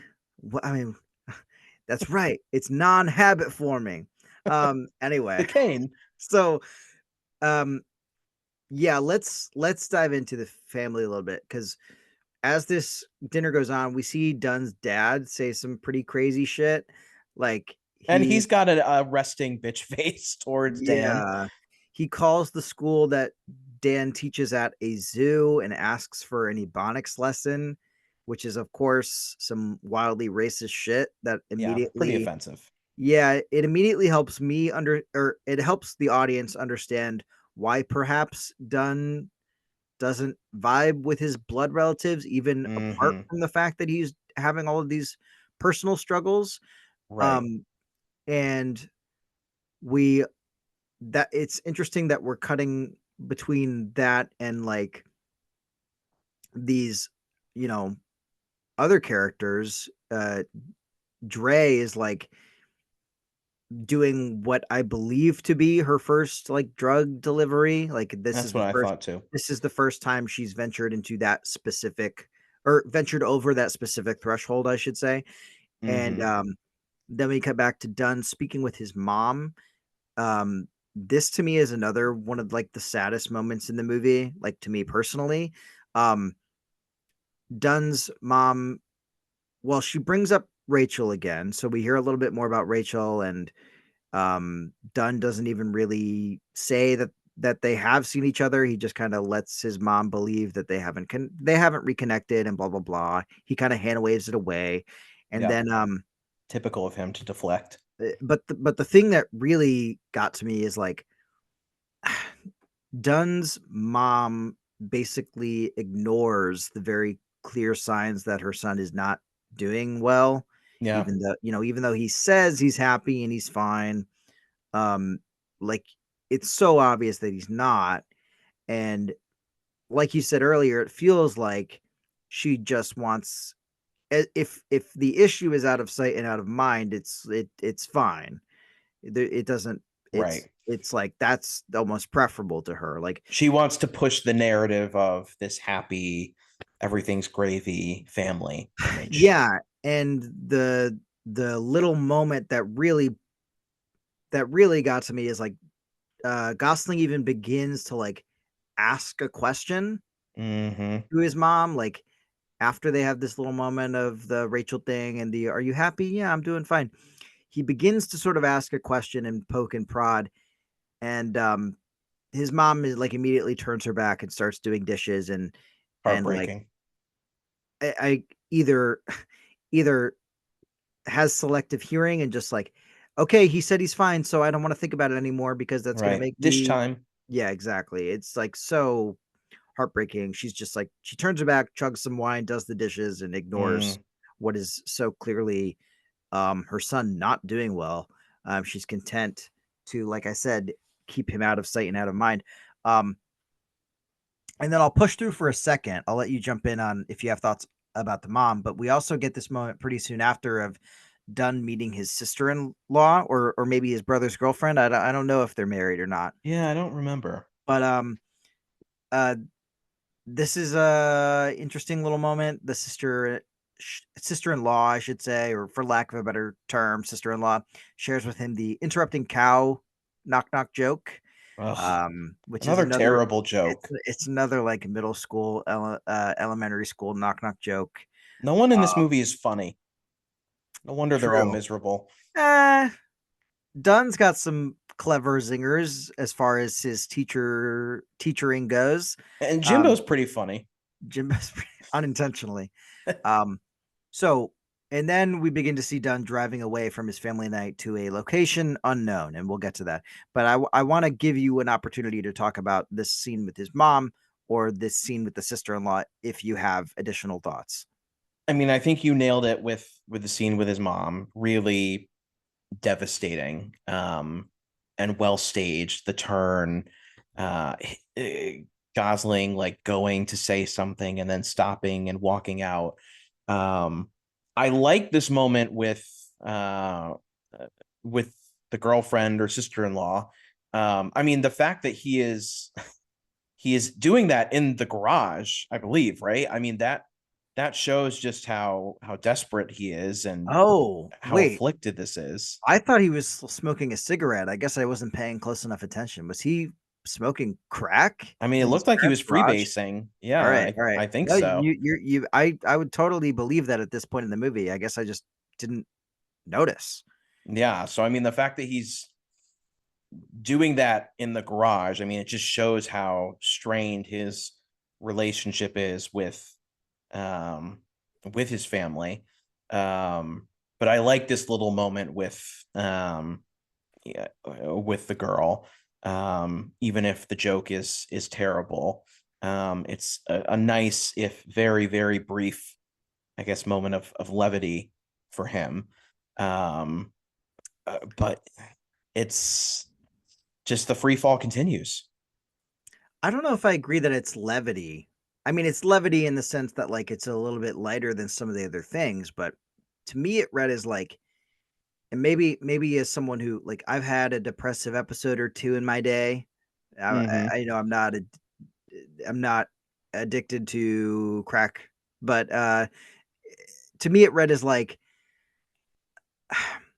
it sometimes when you're in such a funk, whether it's addiction or depression or what have you, I don't want to speak for people who have serious drug addictions because I don't know what that experience is like, but it's Right. like you like the encountering someone who, everyone has their own shit, but he's encountering someone who's so normal. She's like, dating his brother and seems like just a normal, well-adjusted person. Seems Mm-hmm. pretty happy, seems pretty okay, like Pretty nice. willing to tell a corny joke to the weirdo in the garage at the family dinner. Like Doesn't judge him, doesn't say anything or the call him the out. the contrast when you're in the position that like a Dunn is when you're like Mm-hmm. in that state. It's like the the having to confront the fact that there are like an infinite number of people out there who are fine. They're totally fine. It almost makes what you're going through feel even worse. Mm. You know what I mean? Like like why can't I just be like that person? They seem fine and happy and normal. Which That's how could make sense with the next scene. exactly. Yeah. So with the next scene, um we uh so Dunn is driving away from the Mm-hmm. family dinner, and Dre shows up at the motel that we saw Dunn visiting earlier in the film to deliver drugs. And we learn that, turns out she has been sent, excuse me, to deliver drugs to Dunn during a rager that he and some other users are in the middle of. Um, this is, of course, a very kind of sad moment where the two main characters of the piece acknowledge without any dialogue, I should point out, they acknowledge this like singularity on their respective journeys, that Dunn being so low as to purchase drugs from his 13-year-old student, and Dre being so on the wrong path that she's like willingly selling them to him. um it's a really effective scene. Like I said, no dialogue whatsoever, if I'm remembering correctly. um what do you think? This is a crescendo of sorts, right? I mean, it's like kind of the crescendo. I mean, I can't think of any other word. Yeah, I mean, this is where I thought the movie was originally going to end. My sort of prediction, as I figured out, kind of the basic premise of the movie and that it's going to be about his dynamic with Dre, was that, it would end in this sort of full circle moment where she is dealing drugs to him, and it would just be this uber sad downbeat ending. And I don't want to repeat myself off of our Notebook episode, but in some ways I do wonder if the better ending is if it just ends in a moment like this, rather than, the potential for it's a totally different Yeah. tone. So I don't know that I prefer one ending over the other, but I do think it would have been in a different way very effective to just see these characters end in this kind of sad but sort of inevitable place. You know, I don't disagree that it would certainly be notable, Mm-hmm. interesting, and I can get down with a downer of an ending, but for this particular movie, if that's where these characters end off, like because so much of the film is about the coexistence of, uh the coex the coexistence of, you know, these different paths within one person, Mm-hmm. definitively ending on like such a downbeat. I don't know if it would have worked for me personally. I mean, it's certainly a fun thought experiment, or fun is maybe not the right word, but interesting Very thought light. interesting thought experiment. But I'm I do glad. have one other nitpick though. Oh yeah, yeah, yeah. Go ahead, go ahead. I don't know that I like that this is like a party. I kind of wish it was just him in a room. I don't know. It comes off as a little Fair, that's fair. a little over, a little much for me. There's some random guy on the bed, like his shirt unbuttoned. There's women dancing in the corners. I mean, it's not unrealistic per se, but I don't know. It just felt a little more set dressing than necessary. I guess that's fair. Yeah, he pretty quickly assembled some crack Avengers here Mm-hmm. between the drive from his parents' house and the motel. Yeah, I guess that's a fair assessment. Um, but each of these characters is clearly distressed by this, and Yes. we see Dre go back to her place. She's asleep on the couch, and her mom comes in for the evening. The next day, Dre is clearly out of sorts. Her mom wonders out loud if it's too much TV that she's watching. And, it seems today that all you see is violence in movies and sex on TV. So Dre's mom kind of has a point, right? It's always TV. Where are those good old fashioned values on which we used to rely? Dre has a soft single tear that she cries. And we see Dunn's empty apartment where his mom has left him another voice message. And this time, however, throughout the movie, we've been, uh, whenever we see Dunn in his apartment, we cut then immediately to his next lesson. And this Mm-hmm. time, the apartment's empty. So when we cut to the classroom, Dunn is also not there. And instead, it is a substitute in his place. This poor guy. Um, Poor guy. Fun little trivia factoid. Um, I believe this film is based on a short film that I think one or both of these filmmakers made, and this actor playing the substitute teacher played Dunn in the short film. I mean, I guess it's So compensation, but I'm guessing he wanted wanted if the I'm done part. if I'm him, I'm pissed. I'm like this motherfucking Canadian piece of shit taking all my Who's this Gosling yeah. fellow? Ryan, who? Not Felipe. Don't tell me I lost out to Felipe. Um, anyway, Save it for the Felipe miniseries. It's um, happening. I don't have any bone to pick with him really. Good. Can't wait to talk about MacGruber though. Um, anyway, tell me what you want me to suck. Dre leaves school for the day, and it seems like she's finally had enough with Frank. He is there waiting for her, and there's no big confrontation here again.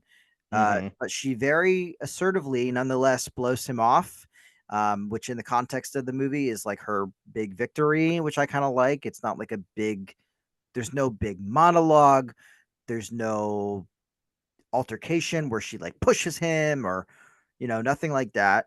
And Dre goes to the motel room that she knows Dunn was in the night prior, and Dunn is still there. He allows her inside.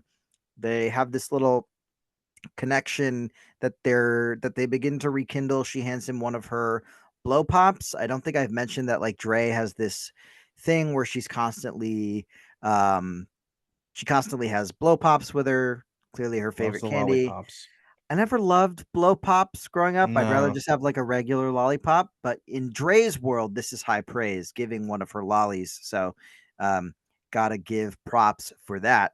And Go back, Tootsie Go. yeah, go Tootsie Go. Um, so are Tootsie Pops and Blow Pops different things? I think so, Blow right? Pops have bubble gum. Tootsie Pops have Tootsie Rolls Tootsie in the Pops middle. are good. I don't like I'm either. not a Just fan of blow give pops. me bubble gum, give me a Tootsie Roll, or give me a lollipop. This is gluttonous, combining everything. Anyway, You're very um, black and white. okay, yeah. I guess that is anti the theme of this movie, isn't it? Mm-hmm. Anyway, um, uh, they share this moment, and then back at Dunn's apartment, he shaves, symbol of, rebirth of some kind. He chugs this big glass of water, symbol of sobering the fuck up after a night out. And Dre sits next to him on the couch. He shares the awful interrupting cow joke and doesn't even tell it right. Loser, dumbass, idiot. And the implication, of course, is that with this new day, each of our main characters has been birthed anew. Gosling is, he's going to be forced to reset his life to some degree. He lost his Yeah. job, and hopefully he goes to some sort of rehabilitation program, or at the very least, um, cleans up his act in some other way. Andrea successfully avoided Frank's attempts to recruit her. These small victories are like as human as it gets. Very. Those are the big like climactic, triumphant things that these characters accomplish in the context of this movie. Right. The movie ends, and that is half Nelson. That's Half Nelson. Um, I we talked about it at length. This is we've been on the mic for I think Long over time. 3 hours now, but it turns Oof. out there was a lot to dig into here. Um, so I guess let's just go right into final thoughts and in ratings. And just to remind you, Ryan, our rating system is as follows. A movie is either a Helena Bonham farter, uh, it's or it can be one step above that, which is Gail Garcia Bernal. And then above that, we have Yeah, it's cool. I'd see this movie a second time. Of course. Above that, we have I don't just like this movie. I Jennifer Love Hewitt. Great. And then one step above that, we have this movie is a G.I. Jane 2. Can't wait to see it. Oh, that was a nice one. I'm here. Uh-oh. Richard. Oh, wow. Wow. Will Smith just smacked the shit out of me. So I'm anti numbers when it comes to ratings. So that is the rating system that we've devised instead. I I've got some pretty substantive final thoughts. I'd like would you like to go first and then give your rating? And let's do this. We can obviously amend this once the mini series is over. Let's say we've only done 2 films so far, The Notebook and this. Mm-hmm. Let's say where we would put this in our personal ranking of the films that we've covered in the miniseries. And at the end of the series, we'll do our actual Mount Final Rushmore or ranking. best known for the four that Right. we think are the best. But let's do a ranking of the 10 as we go, just personally, if that Mm-hmm. is agreeable to you. Yeah. I mean,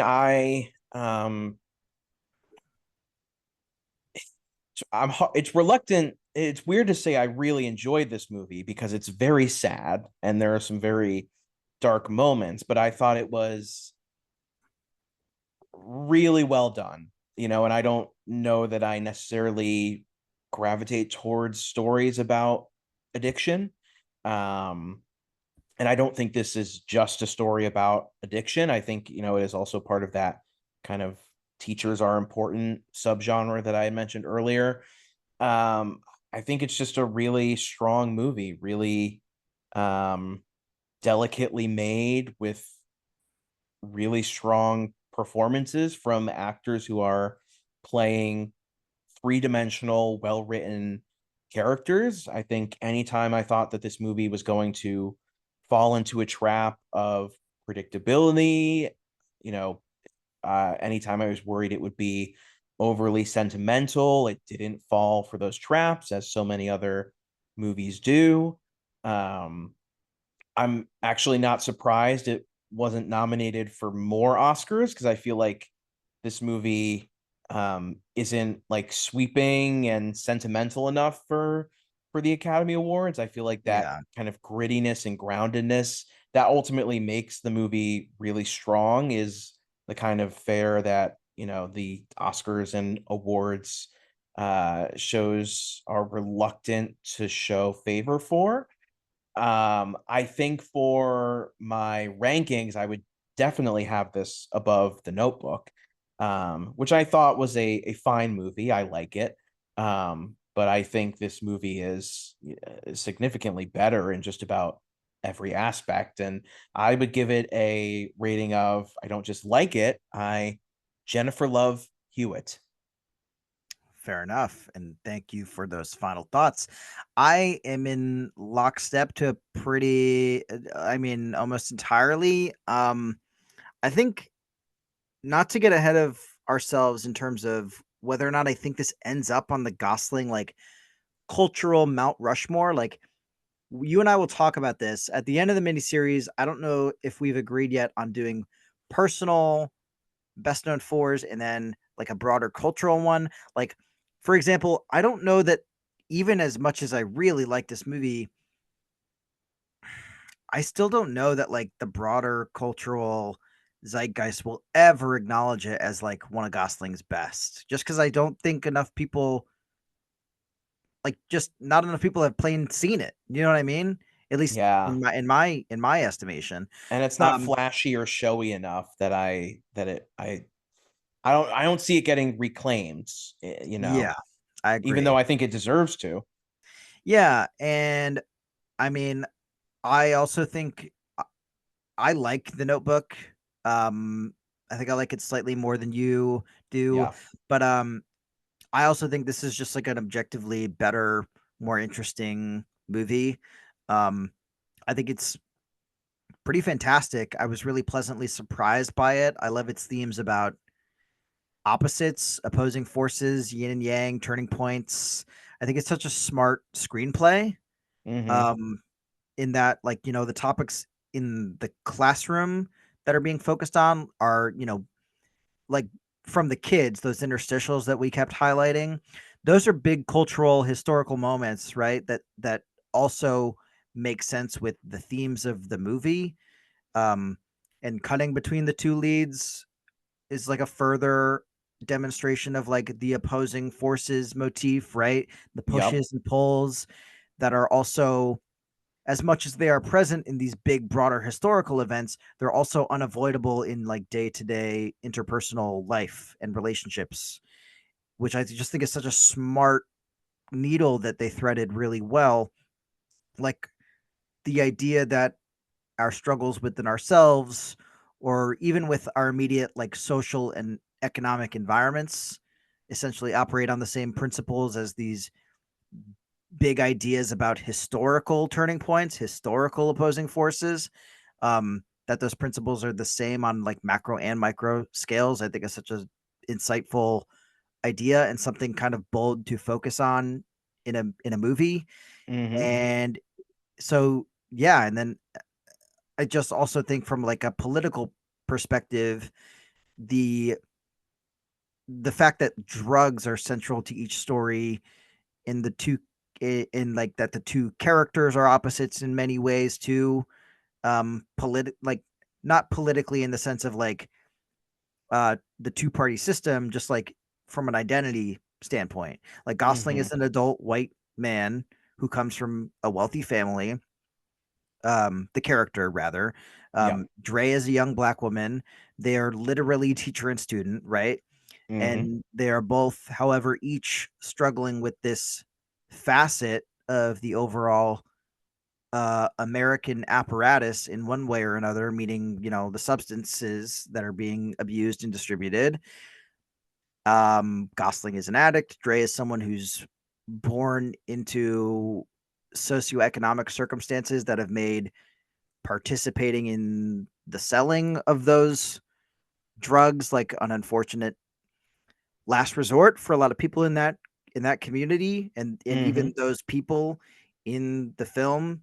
What we do get to see of them, Frank was an example, was like the example that we use. Like they're not even having harsh judgment passed onto them in a lot of ways. I think this movie's really empathetic and smart and really phenomenally well acted.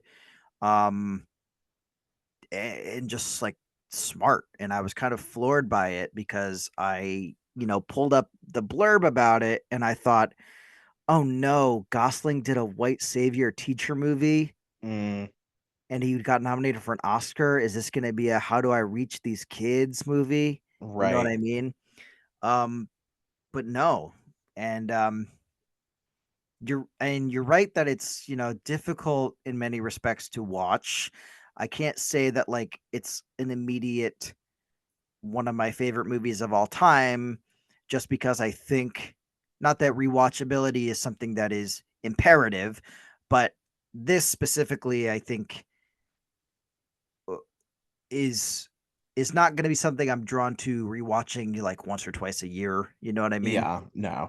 Um, but I agree with you. I think I don't just like this movie. I Jennifer Love Hewitt. I think it's Look at that. I think it's pretty fucking fantastic, and I was really pleasantly surprised by it. And it's not just because I'm a socialist. Um, Though that's 99% of it. that's 99% of the reason why, and the other 1% is Dennis O'Hare. No. Good So combo. thanks for hanging out and talking about this movie with me. I'm glad that that I'm glad that you liked it. I was kind of worried that I was forcing you to watch it, and that you'd hate it. Sometimes it's fun to put you through hell for that reason, and sometimes I feel bad about it. But I'm glad I get to feel good about this one. This was a Um, good pick. it was a good pick. Thanks, me. Yeah, Anyway, congrats. so that'll do it for us here on the Half Nelson episode of Best Known For. I will put links to our other various wheelings and dealings in the description wherever this is. Please tune in next time where Ryan and I will be discussing Blue Valentine. And I can't wait to dig into that movie. Ryan, the question is Blue Valentine a 4th of July movie? I think it is. When I want to celebrate Independence Day, I think of Blue Valentine. Another bundle of joy. We're just watching a bunch of fun movies for this podcast. True. The order that it just panned out in is pretty brutal. Like at this point, I can't fucking wait to get to like Barbie, which itself has sad moments, but like at least there's a song or two. Anyway, thank you for sticking around. Tune in for Blue Velvet, where we will be talking about love, loss, and Ryan Gosling's stupid ass hairline in that movie. The good wig. Bye. Bye.